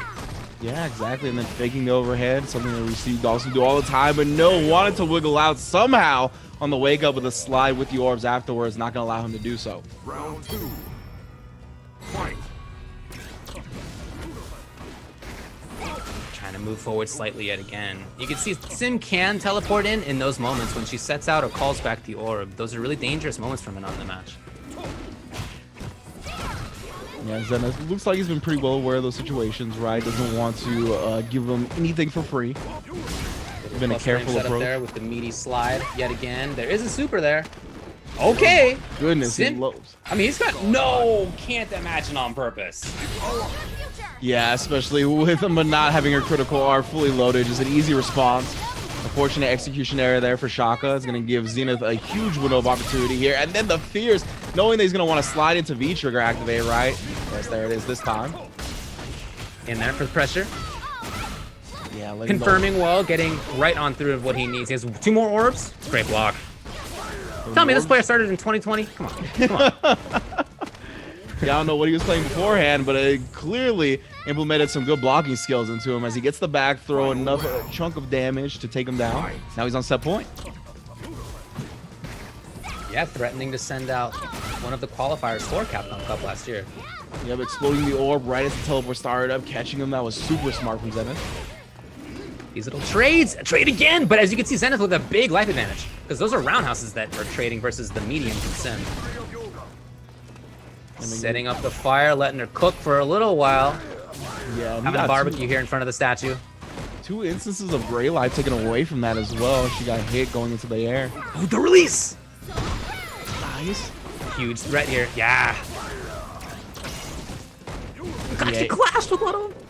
Any hit into the orb can go into critical art as well. Oh, but instead, just a low forward into the EX. Enough damage to put Zenith on the board a whole game and tie up the set. wins. Okay. Yeah, strong little situation for her at the end right there. That medium plus on block by itself, right? You can get more pressure out of that if you're willing to send out the EX. I like that. And in this kind of matchup where, as you can see, it's very movement based, right? This is not like sort of grounded normal matchup. They're both in the sky, drilling, V-skilling, whatever it may be. To find that moment of pressure finally can take a while. And this time that Shaka again, just showing some patience here, kind of trying to bait out the explosion, maybe trying to make sure he doesn't get into that range. And there's Shaka just ready, taking that opportunity to slide up a little bit, getting a little bit of space. Great timing on that from Zenith. Yeah, I really recognize that Shaka was faking a lot of teleports here, so he just waits for the first teleport and then goes into the explosion. The last couple of games, rounds I should say, Shaka's really given up that V-meter pretty quickly. Lots of V-reversals. Trying to find the little mix-ups here. Can Shaka find the moment in? Can Zenith, prevent his opponent from teleporting in? That's been key here so far. Yeah, I was gonna say, Shaka's offensive game has been so good, even getting the shimmy attempt right there. Forward throw, one more, we'll do the stun this time, the meaty. Oh my goodness. The low and here we go, just like that. Zenith starts it out. That was definitely an overhead low mix-up from Shaka coming, and Zenith blocked it. His reward was his own offense. Yeah, and a great fake cross-up right there. End up staying in front with a drill. Now Shaka's got one more guess to go, and the low once again. Maybe looking for the instant overhead, but instead just goes with the legs. That was a close one, but not. So match point Zenith. Trying to stay in this thing. Spent a lot of time just nullifying those fireballs there. Those are moments where Sim could teleport in, but Zenith's been right. Yeah, and this is a great start to Shaka. The most success he's had easily has been when he's been able to get close, right? The close quarters Dawson game has actually been what's giving him success. God, his mix-ups are very strong. Yeah. Big plus frames on Gale. Great throw situation in the corner. I want him to see him exploit that as much as possible. With this life lead, right, he's trying to fall back on the traditional Dawson game, but it looks like it cost him here. Nice back throw. Yeah, some series. And backs up, but there's still so many orbs to be released. Still holding on to them. Will he risk the overhead low? No, doesn't. That's the question here, though, because that's all it could come down here. Yeah, Shaka finds a stand fierce if he finds a slide or if he finds the overhead. Either way. They're just burning again, making sure that any type of limb that she gets clipped by will be the round. Oh, setting it up, and here's Zenith. And the super definitely can make it happen. Absolutely. Let me put him on life support here. He can't take a low forward into anything. Oh, looking for the sweep. Yes. Is he going to start moving? What a mix. The no mix-up. So classic. So classic. Of course, Zenith was expecting the teleport and brought out the anti-air grab. Yeah. What a read by Shaka. Match point now for both. That was, a really good thought by Zenith, too. It was just Shaka one chess move ahead at that point. Slowing it down here. But yeah, that's the thing, right? I don't like the slow pace when it comes to Shaka's chances. He's always been the one being able to get aggressive, get in there, put the plus frames on Manad, make her uncomfortable. Yeah, he's definitely been the one who's dealt more damage from that. You're definitely right about that. But with the mobility that he has, I feel like his character can definitely play for that slow game. He doesn't need to force it. That said, he's there now. He's exactly where he wants to be. Getting some Grey Love if nothing else. Teleport in just like that, and he gets the stun. Huge teleport in. The aggression pays off again. Gonna put her on life support at this point. Again, the reset and catches her reaching with the Yoga Gale, bruh. You telling me this dude started in 2020? He just sent a Capcom Cup qualifier home? 2020, Shaka 22. I can't believe it. I can't believe it. What amazing play. Again, this must be the case if this is not his first fighting game. That actually would be impossible. That's at least what I want to tell myself, because it's taken me a lot longer to get not as good. But even if he does come from some other game, to pick up this game and all of the characters in it, all the matchups, all the little minute things, the movement, the technical aspect of especially playing a character like Dalsum, who really is one of the more technical characters in the game, under 10 months. I mean, amazing. Yeah, and I wanted to highlight a point you mentioned at the end there. Doing it with Dawson, dude. Like when players new to fighting games, even new to Street Fighter 5, pick it up, I often tell them, don't start with Dawson, dude. It's just such a different character from everybody else. Of course, if that's the character you gel with, by all means, that's the character you should play and just love. But go ahead. What point you we got? may have some intel from the chat of people who are saying there are videos of him playing in Master Rank in 2018. Are you out here hoodwinking us? All right. What are you doing? We asked the players for a little bit of information about themselves so that we could let everybody know who they are. We want to tell the stories, right? Yes. Tell us who you are so we can tell everybody else. You're out here telling me that you are a 2020 player who's doing stuff like that. People got footage of you in 2018. Come on. We've all had to deal with a lot of betrayal in our lives, okay? We're not expecting betrayal here from our fellow CPT colleagues and players, but whatever. That was good stuff from Shaka for sure. You know what I mean? Played Dawson super well. He's going to be moving on to round 2 of top 16, right? He hasn't quite qualified for that top 8 spot yet. But yeah, I mean, incredible Dawson play 100%. Yeah. Zenith did a good job as well. Of course, one of the finest players in the world. Just didn't quite work out this time. And that is unfortunate because this is the South America 2 event, right? Piccolo had already qualified in the first event. So it's going to be one more spot up for grabs. And this is do or die, my friends. But it looks like I wonder who sent Shaka to losers. Oh, it was Shinakuma 666 is who sent Shaka to losers. The classic. Right. The classic. All right, we have the last round 1 losers side for this top 16 coming up now. It's going to be Dark versus Dookie. Dookie has come into the chat, into the lobby here, and we have a couple of strong players. Dark, of course, made it into top 8 last time. I believe he was 5th. If I recall correctly. I'm going to double check on that. Indeed, he was 5th. He won fight in Rio. He's gone deep in other tournaments before. This is a very accomplished player. And his only loss so far is actually to Juninho. Oh, wow. Okay. And that was Dark, you said? That lost to Juninho? Yeah, I'm double checking on that. But okay. I believe that was what we were saying earlier as we were watching Juninho play. Yeah, so Dookie, of course, from Argentina, plays M. Bison, a very strong character for sure. And he said that he's a very competitive person and always improving, and he just wants to play better every day. And when it comes to something like that, right, I feel like that's always the proper mentality to take when you're looking to grow yourself as a player, grow yourself in success in any competitive environment. It's really to focus on playing better and playing your best rather than always trying to win or be obsessed with that W. I think it's all about playing your best and then the W's follow. That's at least my mindset. But of course, on the other side, we have Dark representing Rio de Janeiro, Brazil, as you mentioned, going to be representing the G, a character I love watching. I freaking love watching G, brother. I'm with you on that. I think he's a lot of fun. I played it when he first came out. Yeah, I also really enjoy the character that Dookie plays, Dictator. Yeah. 13th place last time at CPT. I was told in advance he's a player to look for, that he was very strong and that result was, good, 13th, right? But not really maybe what he was capable of. And here he's already beyond that. Even if he loses here, he's 9th. But if he wins, he can make it in. No, I guess we are still, if he loses here, he's 13th. In fact, loses here. So minimum, he's going to do as well as before. But I was told that he's a player who you could look at as being somebody who maybe would make it even farther. Yeah, absolutely. I think that's accurate, say the least. And of course, Dark, he wanted us to know that his family is what fuels his motivation. And despite having been denied the US visa to attend Capcom Cup 2019, having been qualified. So, he was there. He was at Capcom Cup before, right? So he just had visa issues, as a lot of foreigners do when it comes to trying to get into America. So it definitely was a tough break last year, but he's trying to run it back here. Of course, this is top 16 losers bracket. And you mentioned it is still round 1 of top 16 losers bracket. So he's got to win this match just to get into that top 8 qualifying match. But he said, I will keep in my power to the earth path. So he's definitely going to be relying on G through and through. G can do it. Absolutely. And Dookie from Buenos Aires in Argentina says, I'm a very competitive person and always improving.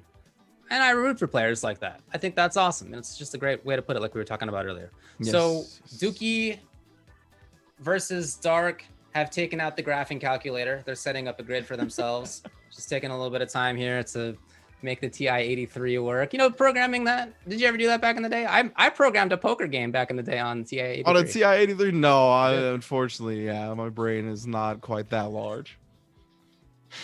Oh man. All right. Hopefully we're going to get into a different stage. we don't We'll want see. any repeats of last We time. don't want any repeats. But it looked like they were well aware of the situation. Yeah, They just handled it by pressing the big buttons, get back into the game as quickly as possible. So they should be good.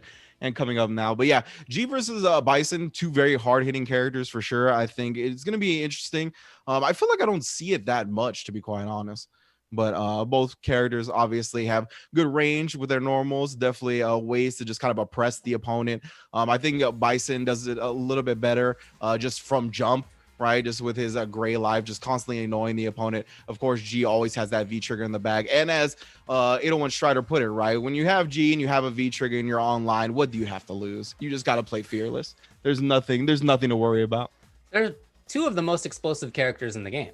Extremely strong comeback potential on both sides. And at the same time, two of the more stable characters in the game. And that's why both of these characters are considered, top 10-ish, right? Pretty often, I would say. Oh, yeah. And both very much can do this. I think this matchup is a lot of fun. It's a matchup that I've played from both sides quite a bit.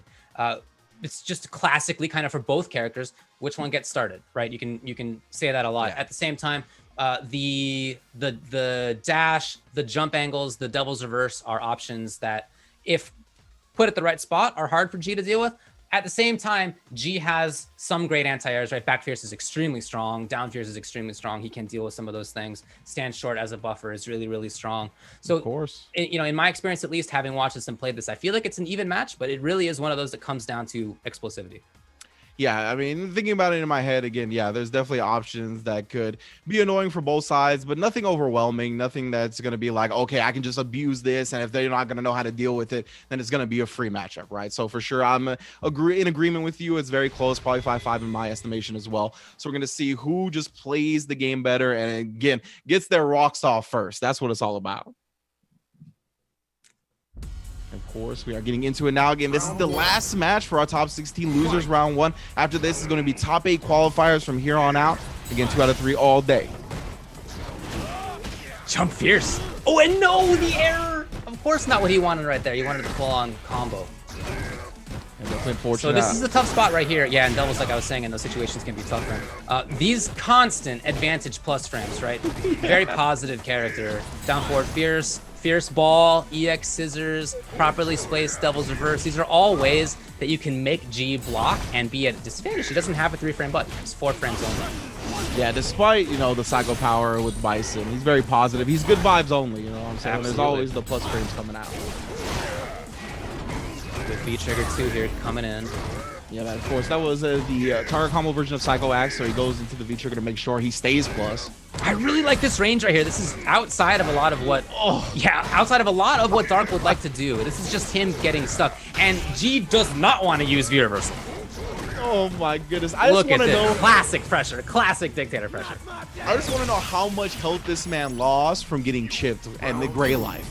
Like, there was so much harassment on the side from Dookie right there. And yeah, exactly what Bison has been great at in this game since the beginning. And what a dodge on the wheel kick using the V skill too. Come on, brother. That's it. You think back to that first round, and Dark could have had pressure out of that first combo that he dropped. That really could have been a different story.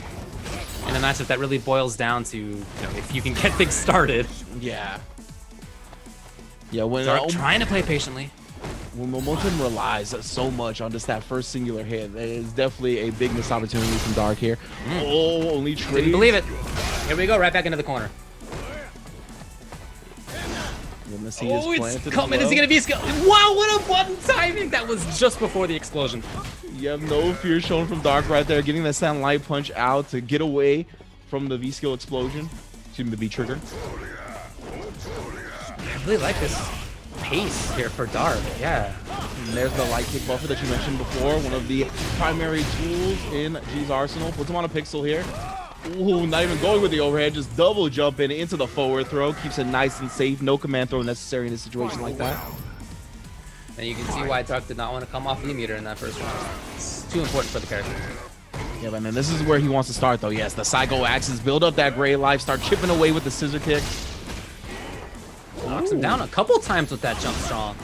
Oh, and then he just gets this raw stand medium punch. Obviously, that's the meaty starter. Oh, yes, sir. And then catches them low. Actually goes through with the stun as well. Doesn't get too greedy about it. Level 3 president. Oh, what a read. may kill. Oh, comes crashing down. That wheel kick, last hit, does enough damage.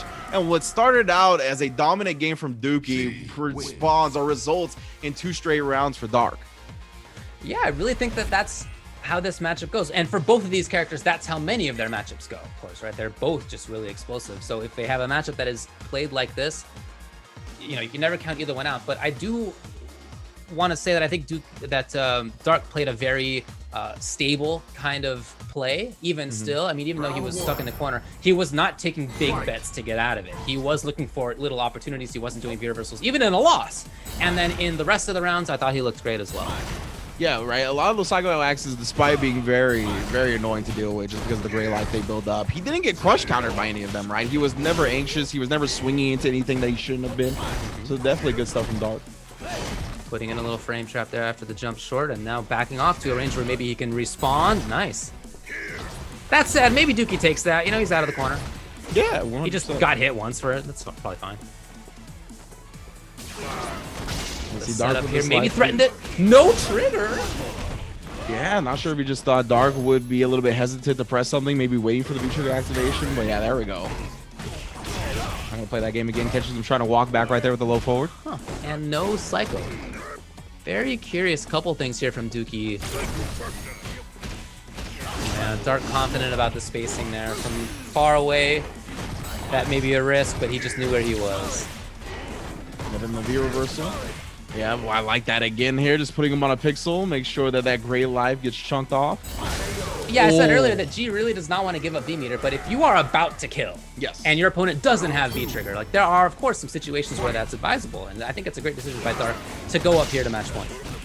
Yeah, he did a great job of not just like kind of tunnel visioning his game plan, right? It's obviously V-trigger is a huge plus for G, but if you're putting your opponent on a pixel, V-reversal is more than a viable option. Wow, Dookie with quite a strike back. Not quite in time, and he's gonna get punished for that. Bro, what an unfortunate turn of events right there. That would have been the stun, and now he gets clipped by the low rush punch. This is how it all starts. Oh, actually fails on the juggle, though. Stand short, so strong as a buffer. Now the pressure comes here for Dark. A couple of frame traps blocked properly. Yeah, but he activates his own V-trigger, making sure that that last bit of V-trigger for G just gets ran out by him blocking. Great. No! Oh, there were a couple of opportunities for Dookie to seal it. Dark is alive. Indeed. He knows that all he needs is a jump in. All he needs is a buffer stand short into one mix-up. Yeah, still very doable at this point. That whiffed scissors. I was so frightened for Dookie to do that. Yeah, because again, I mean, just a whiff punish, even with a crouched light punch, leads to so much with G.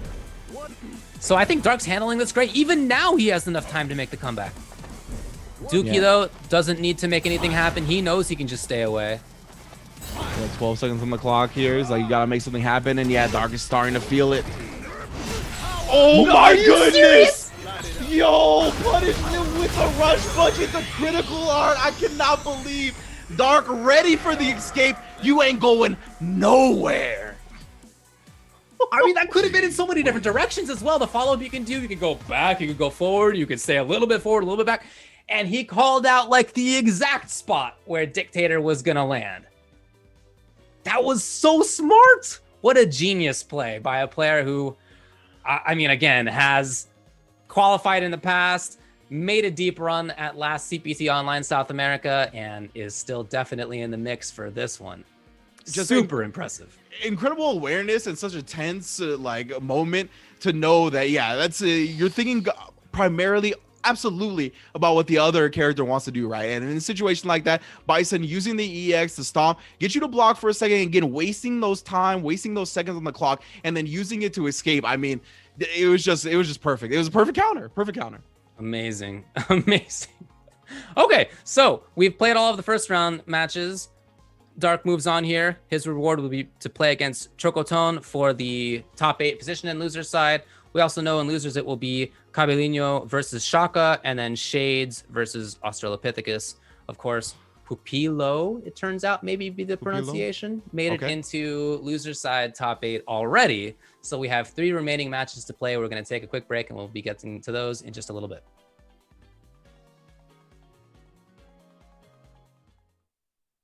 Paraneuro device expansion completed. Pseudo personality asset is imported properly. Biological brain connected. Dawn unit 0. Startup sequence will begin. Well now, little piece of junk. Time to wake up. Dawn unit 0. Activated. Well, Jordan, who is a piece of junk?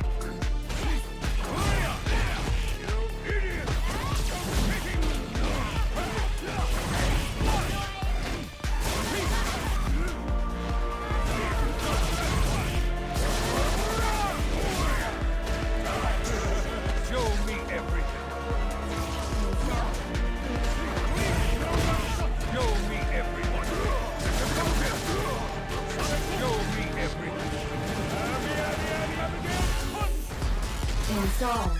Show me something worth taking.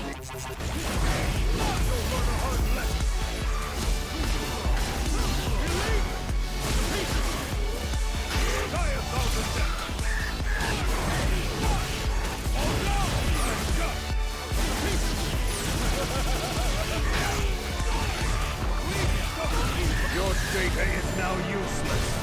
Witness the power of the content engine. This is the power of the king!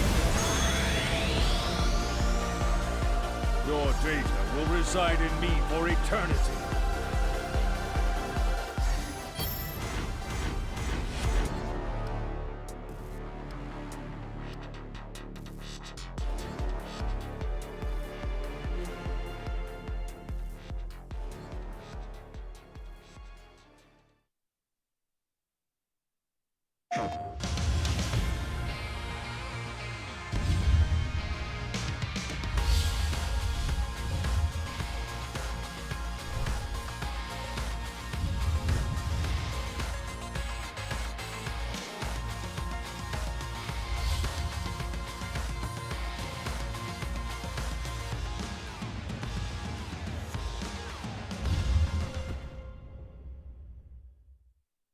PlayStation.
Welcome everybody back to twitch.tv/Capcom Fighters. I am Ringe. This is Ultra David, and man, we've had a hell of a show so far, bro. I really enjoyed the matches, of course. South America, always very talented, entertaining region to call and to watch. So big ups to everybody that's qualified so far, because of course we got our top 8 winners qualifiers sorted out, and we also got one of the top 8s from losers as well. As you can see, this is how it's been broken down. Pupilo, how'd you say it again? I was told in chat that it's actually Pupilo, not Pupillo. Okay. We're from Southern California. Yeah, Spanish is the language we're looking for. it's We're just wrong. how It's we do it, obviously you know what I'm saying? Portuguese. Yes, indeed. So Pupilo should already be advanced. Of course, we took care of his match a little bit early, so he can get to work. No problems there. And now he's going to be awaiting the winner of Shades BR and Ostro. And then, of course, going down the list, we got Caballino versus Shaka, and then Chocotone versus Dark. So these are all going to be top 8 qualifying matches to round out our top 8, which is going to be going down tomorrow. Same place, same time as we began today. All right, very good. So the first match we're going to have here is Shades versus Australopithecus. Now, we saw when Shades lost earlier, that was, of course, in winner's side. He got sent to losers by Ja Leche in winner's side of top 16. Yes. As for his opponent, Australopithecus, this loss happened earlier that sent him to loser's side, actually in the his third match. So relatively early. And that means that there's been a pretty long losers run already, even to get to this stage. Impressive. I mean, this has been, he's made it through some strong players, including the player Nero the Boxer who sent him to losers in the first place. All right. So we're going to get into it again. This is going to be our last 3 matches, determine who rounds out that top 8 bracket, of course. And the winner side, we have Shushu versus Darlon, and then Ja Leche versus the Griffin Mass as well, all going to be going down tomorrow right here on Capcom Fighters. But let's get to it now. It's going to be Shades BR on the Urian going against Ostro on the Rashid. And did you happen to notice whether it was V-Skill 1 or 2? I did not. We'll take a look, because this player did play V-Skill 2, at least at the beginning, then switched, and that seemed like the better call. But we'll see. But he did get a W when he did get the V-Skill 2, right? So kind of throwing his opponent off. And it looks like he's starting with V-Skill 1, V-Trigger 2. So it's what he ended the last set with to win the entire thing. Pretty common little loadout there for both of these characters, in fact. Last time we saw Shades play, there were a lot of charges, and I'm curious to see whether we'll keep that up. Cute little setups here already, really mounting the stun, actually. One more force stun, and not blocking the overhead. Yeah, charged up the stand heavy kick right there. Again, charging it up for the stun. Oh my goodness, you thought I was behind you, but nah, just punching you directly in the face is Shades. I feel like he's played that round 1,000 times in training mode, just trying to chain his mix-ups back and forth, you know? What can I, string together here? Beautiful stuff right there. And yeah, backing up after the EX tackle. Wow, just getting aggressive with the spinning mixer. Ended up working out, clipping him as he took to the sky, and now we got the corner. Here we go. Almost on stun, ideal amount of stun. Yeah, most definitely. Wow. Wow, what a mix right there. Man, you thought I was going behind you. I can hit you with one of those 2, stays right in front with the dive kick. Now, wait a minute, Aegis is out. First Aegis is weathered. Charging up a little bit. But that armor's not going to do too much right now for him. Yeah, backing off and getting around Australopithecus in that situation. He had his own good pressure this time. They both had strong series so far. Absolutely, and again, getting aggressive with the spinning mixer. That's what actually opened the door for him in the last round. So going right back to it, stuffing the stand heavy punch and going with the EX whirlwind afterwards. Man, Shade's got to cogitate his possibilities right now. Again, this has worked twice, the overhead. That charge roundhouse. Trying to follow up with forward strong. It was not quite there. Oh, the call, the run on in from Australopithecus just when Shades thought it was safe to charge. You know, I like those chariot tackles. At that range, like I said, I mean, some people do that. That's certainly a style of Urian, but I don't see it quite as often anymore. Oh, no, ended up dropping the combo. It only gets really punished with a forward throw. And again, he using the wall cling to get out of the corner very quickly. What? He did the charge up? What a genius. But at this point, you got to be real worried. Yep, Chip is a real factor here. And yeah, he doesn't go into anything beforehand. Rashid has a lot of invincibility. Oh, but not enough. Holy smokes. Wow. The jam session jams him to a W, brother. Just the pillar of energy. Not quite enough for the wind power to go through.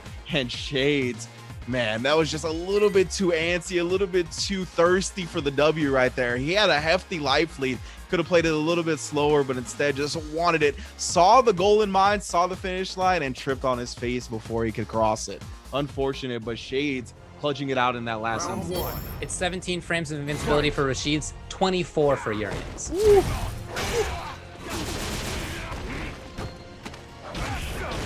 Coach Ostro is going to be looking to bounce back. He's got to feel that he should be up 1-0 right now. So as long as he takes that mental game, you know what I mean? Like, you can still maintain confidence after a game like that. Oh, yeah.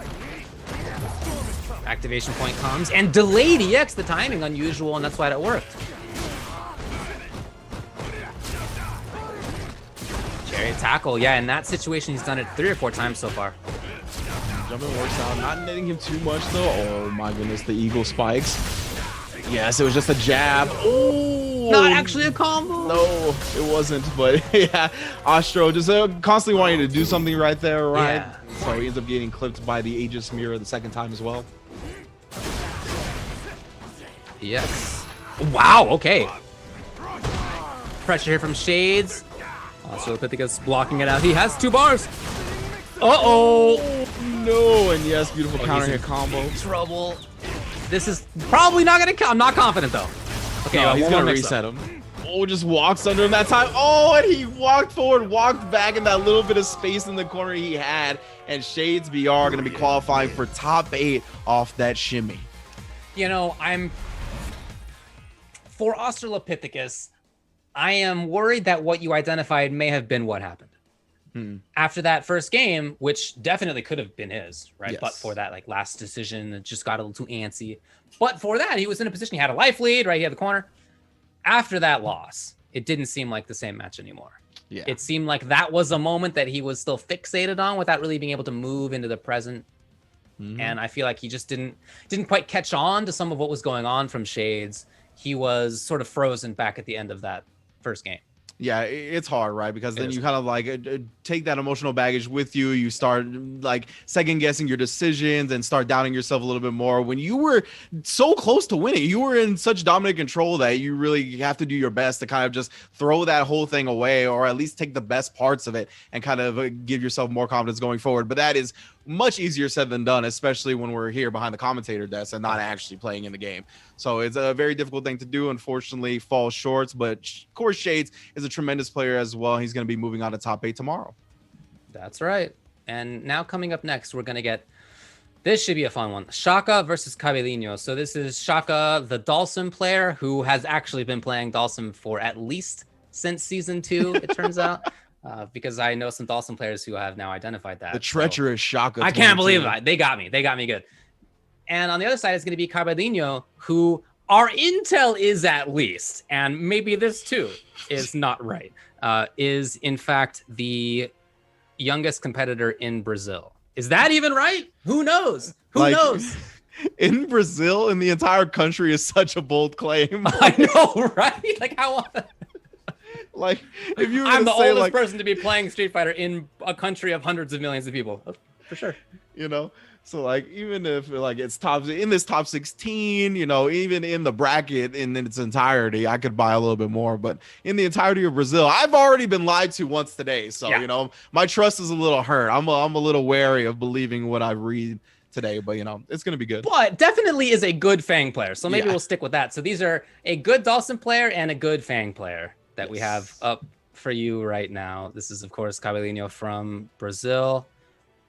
And Shaka getting things together for himself right down there is from Argentina. Yes, indeed, indeed. So again, we're going to see if another one of the numerous Brazilian participants can move on in top 8, make it even more of a Brazil show, or if we can sneak in an Argentinian representative here with our friend Shaka. It's definitely a funky matchup because Dalsum can't float in the kind of way that you'd like to. Up balls are just a great way to stop that from Fang. He has some good anti-airs anyway. He can escape some of Sim's corner pressure. I mean, that throw pressure is just, you know, throw or not, but EX dash is a way to get out of there. It's not super risky.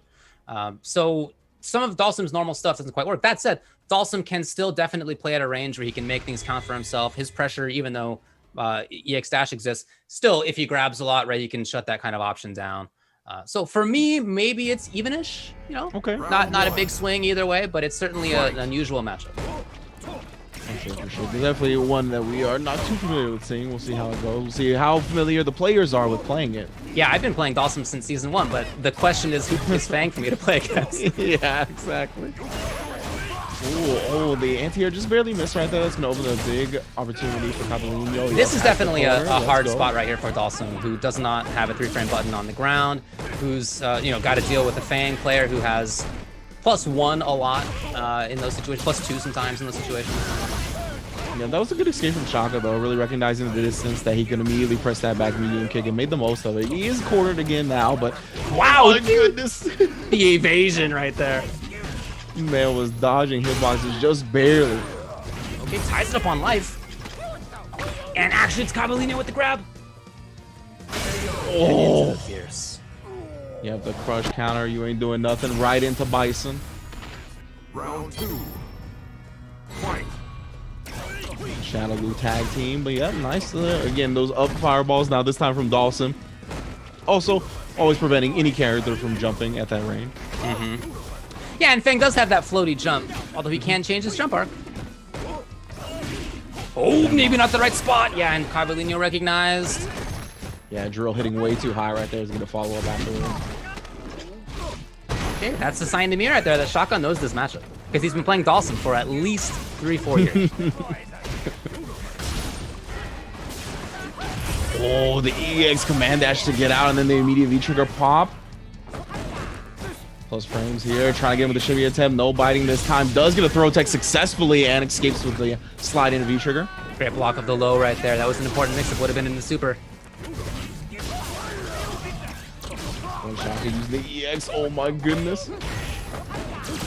Oh, Can't get away. Just even on the startup of that, and catches the end of EX dash. Yeah, with the crouch fierce, very well done. That's going to be a big chunk of damage. Exactly what he needed to take that round. Okay, sweep, working out. Sweep with the anti-air on the drill kick, brother. Sweep anti-air, classic. Time for pressure here for Shaka. I mentioned earlier that Dawson has trouble when he's caught in frame traps. It's the same for Fang. These are two characters who just don't have fast buttons. Yeah, exactly right. And we've seen Shaka do really well once he gets in close quarters with Dawson. He presents really hard to deal with mix-ups, always staying at plus frames as well. Wow, yeah, this mobility from Capolino has been super impressive. The way he's been using his backdash, the way he's been using the ES command dash. We see it again this time to avoid the super. Everything has been super on point. Just trying to get away here is Shaka. Capolino not letting him at all. Oh my god. Yeah. Oh my god. The mix-up right at the end. Who could see? Who could see? Dashing through him as he's trying to recover. Definitely hard to see. Perfectly timed because their bodies are getting up at the exact same moment, and it just sneaks in the low once again. Great stuff from Capolino, able to hold on to that first game and take a 1-0 lead. Yeah, really, really nice play at the end right there. That's a tough mix-up to block offline. You know? Yeah. And if there's any sort of network connectivity issues, it's going to just be just a straight up 50-50, right? Like you just are holding one direction. You're incoming in Marvel 3, you know? Yeah, exactly. Just pick a side and hope for the best, brother. Now, yeah, putting the plus frames on him again, and this is exactly where Capolino wants to be, right? He's got the poison ticking down on him. He's got the life lead, of course. Does get sniped out by that stand medium kick, so no more poison. Shaka's here. Not quite there on the anti-air, and this allows Capolino to start off. The poison's there, slowly dripping down. Oh Probably, I mean, you can options like that. You can also just respond on reaction. No, boy, yeah, on the verge of the stun, able to fight out, using that slide into the V-trigger, mixing him up as well, getting some good damage on him. Oh my I see you, Shaka. All right, buddy, I see it. So if he's having trouble reacting to mix-ups, time to bring in the wildest stuff, because you know if you're having trouble, your opponent's gonna have trouble too. Yeah, you summon the attitude of Marvel 3 right now. You yeah, mentioned definitely, it. Yeah. And you know, Shaka was like, let's do that. Oh yeah, I think they're both going hard in on that idea right now, doing stuff that may not be something that work in other situations, but that's not where we're at, or in this situation. Exactly, yeah. And continue to put the pressure on him. Yeah, stay with the plus frames. That's what I've been loving from Shaka. Oh no, the meaty slide. ends up getting thrown afterwards, and he tried, I assume, to do a V-trigger activation after that slide, but doesn't end up coming out. Okay, that's match point now, Cabellino. He's starting off aggressive, just 99-second teleport, and he's always looking for that reset with the drill as well. A little bit of a whip punish. And straight in there, no cancel. Again, the grab. That has been a grab each time. Shout out to Shaka for being so aware of those situations. Exactly, yeah. That's something that Cabellino's trying to exploit, but he's not getting to. Shaka's got the knowledge that that is not something he has to deal with. Okay, knocked backwards. Shaka with a significant life lead at this stage. And still not quite ready on V-trigger is Cabellino. Yep. There we go. He's gonna be more than ready now as he burns away. Jump strong, and the idea was there. The little toe tap of all things to seal the deal. A 4-frame button there for Shaka coming in and tying it up on one. Yeah, when that jump medium punch, I think it is, whiffed, like just the one that went straight across, I was like, this could all come crashing down. Oh, yeah. Definitely, yeah. Really interesting battle between these two. The mixes that they're bringing in are really fun to watch. I really enjoy both of these characters. Yeah, most definitely. And I really love that they're both like just recognizing the fact that the other person's having trouble dealing with the mix-up, so they're trying to be more aggressive. They're trying to get in, force their opponent to be uncomfortable. And yeah, I mean, it's been a very fun set to watch so far. And of course, it's gonna be interesting seeing how they play it out in this third game, right? With both of them with their backs against the wall, now one game away from elimination. If anybody slows it down a bit. Thrown out of the teleport as well. Cabellino now with pressure. Beautiful. Understanding when Shaka wants to get out of these situations, which is a lot. Very, very intensive on V-reversal, but pressure now for Shaka. And the thing is, Shaka has still remained active, right? That's what really cost Cabellino there. He tried to do the forward dash and the back dash with a shimmy attempt, but Shaka was just pressing that crouch light punch instead of taking the throw or anything. Now a successful teleport mix-up, tries to get one more throw, but what a tech from Cabellino. His defense has been great there. He's teched, he's blocked low, he's blocked overhead.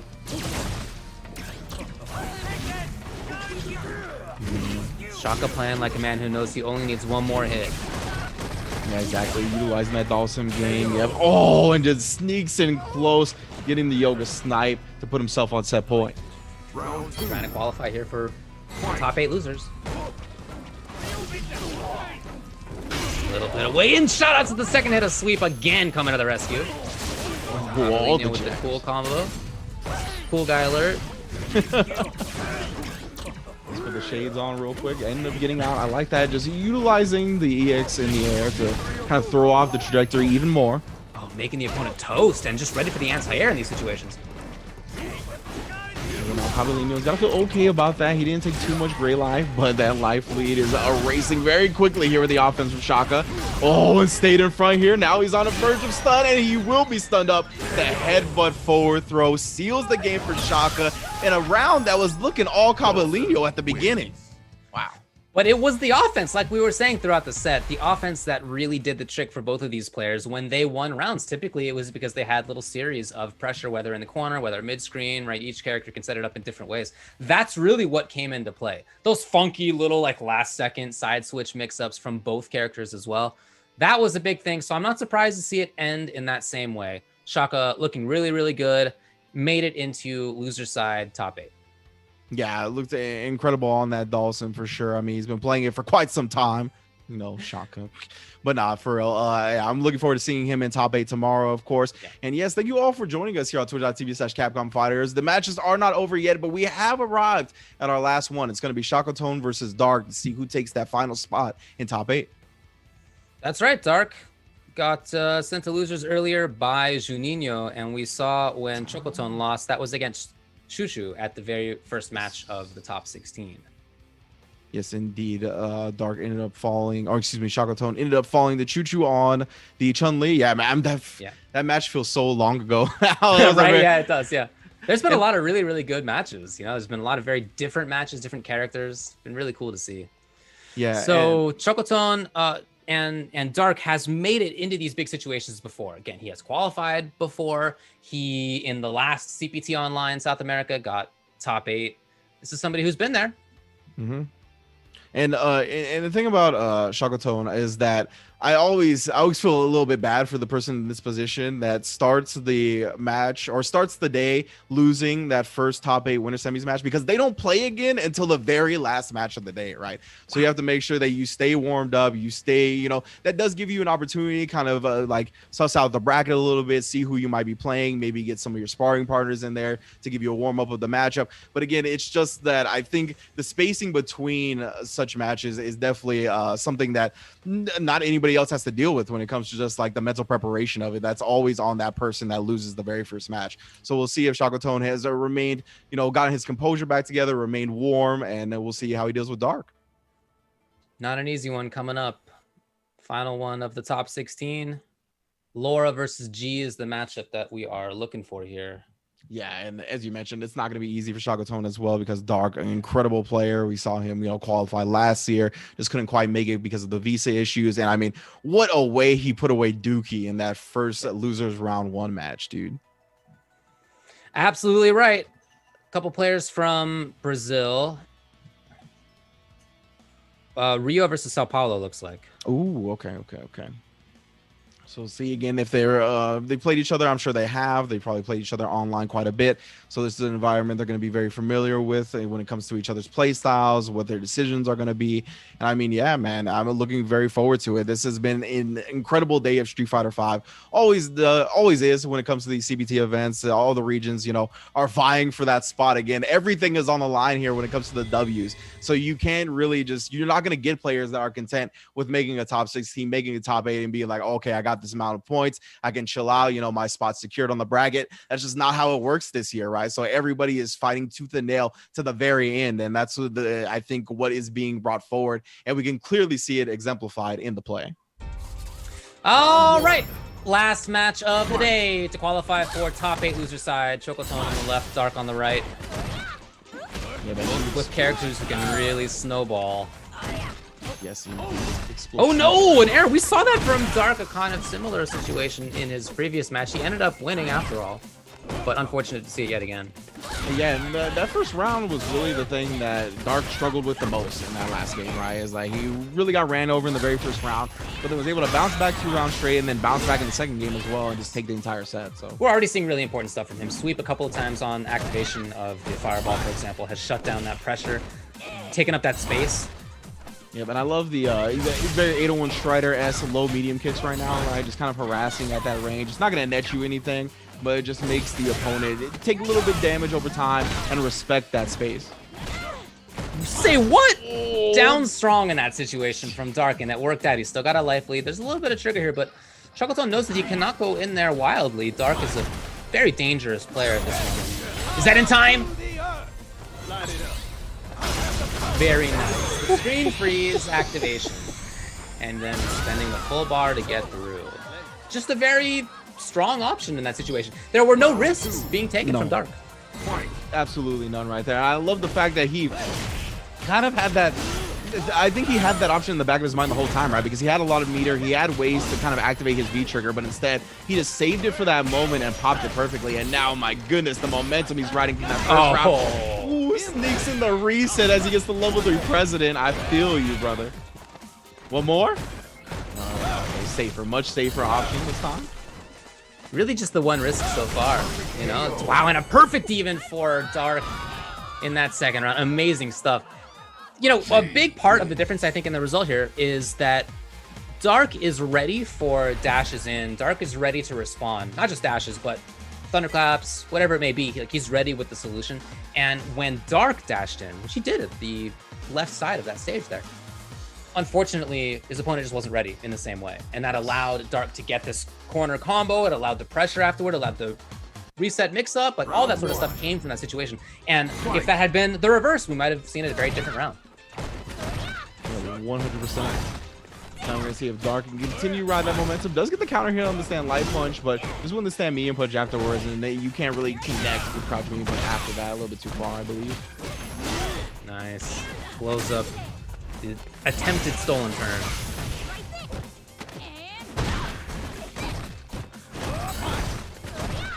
It's just such a stable playstyle right now by Dark, but that said, he is on the back foot. He's got a trigger ready. he ended up getting opened up. Oh, I love that. Command grabbing the other side of the V-reversal. Now he's going to activate his V-trigger. Maximum President. Oh, no, you were holding up? You thought the command throw was coming? Nah, you got to eat this whole damage and the critical art after. Goodbye, Lord. Okay. Yeah. Yeah, that was definitely going to be enough damage right there. So you already knew. It wasn't even, it was, there was no mix-up for you. No, for sure. No. That time, yeah. I'm telling you, man, I like me some G, bro. What a command throw right there, too. Oh, all right. Bringing it back from Laura this time. Just putting himself back at that range. Okay, has not responded to these dash-in command grabs a couple of times now.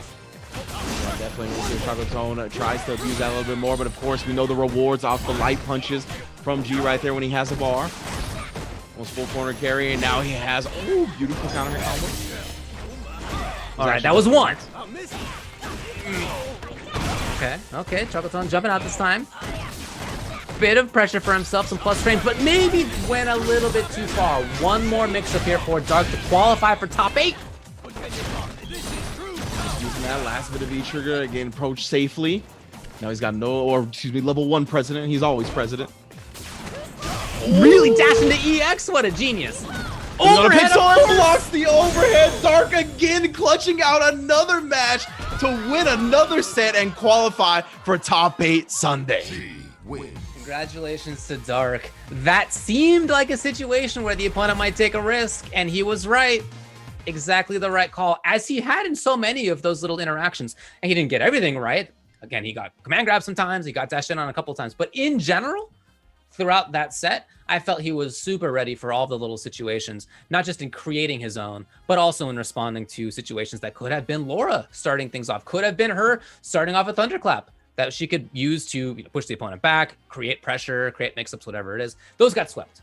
She tried to dash in a couple times. They got checked with buttons that then result in G having knockdown and corner pressure and having built some V-bar.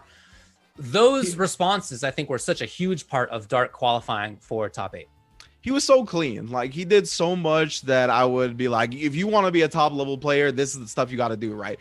He, like you said, checked the dashes with the light punches, and he never let the dashes be checked with just a light punch or a light punch into a throw attempt, right? It was always like crouch light punch and a stand light punch into EX, right? So he can get the corner carry, get damage, get his offense going. Right there, again, staying aware of the situations that Laura can present, looking for the overhead in that scenario, just like he was looking for the escape from Bison at the end of last game.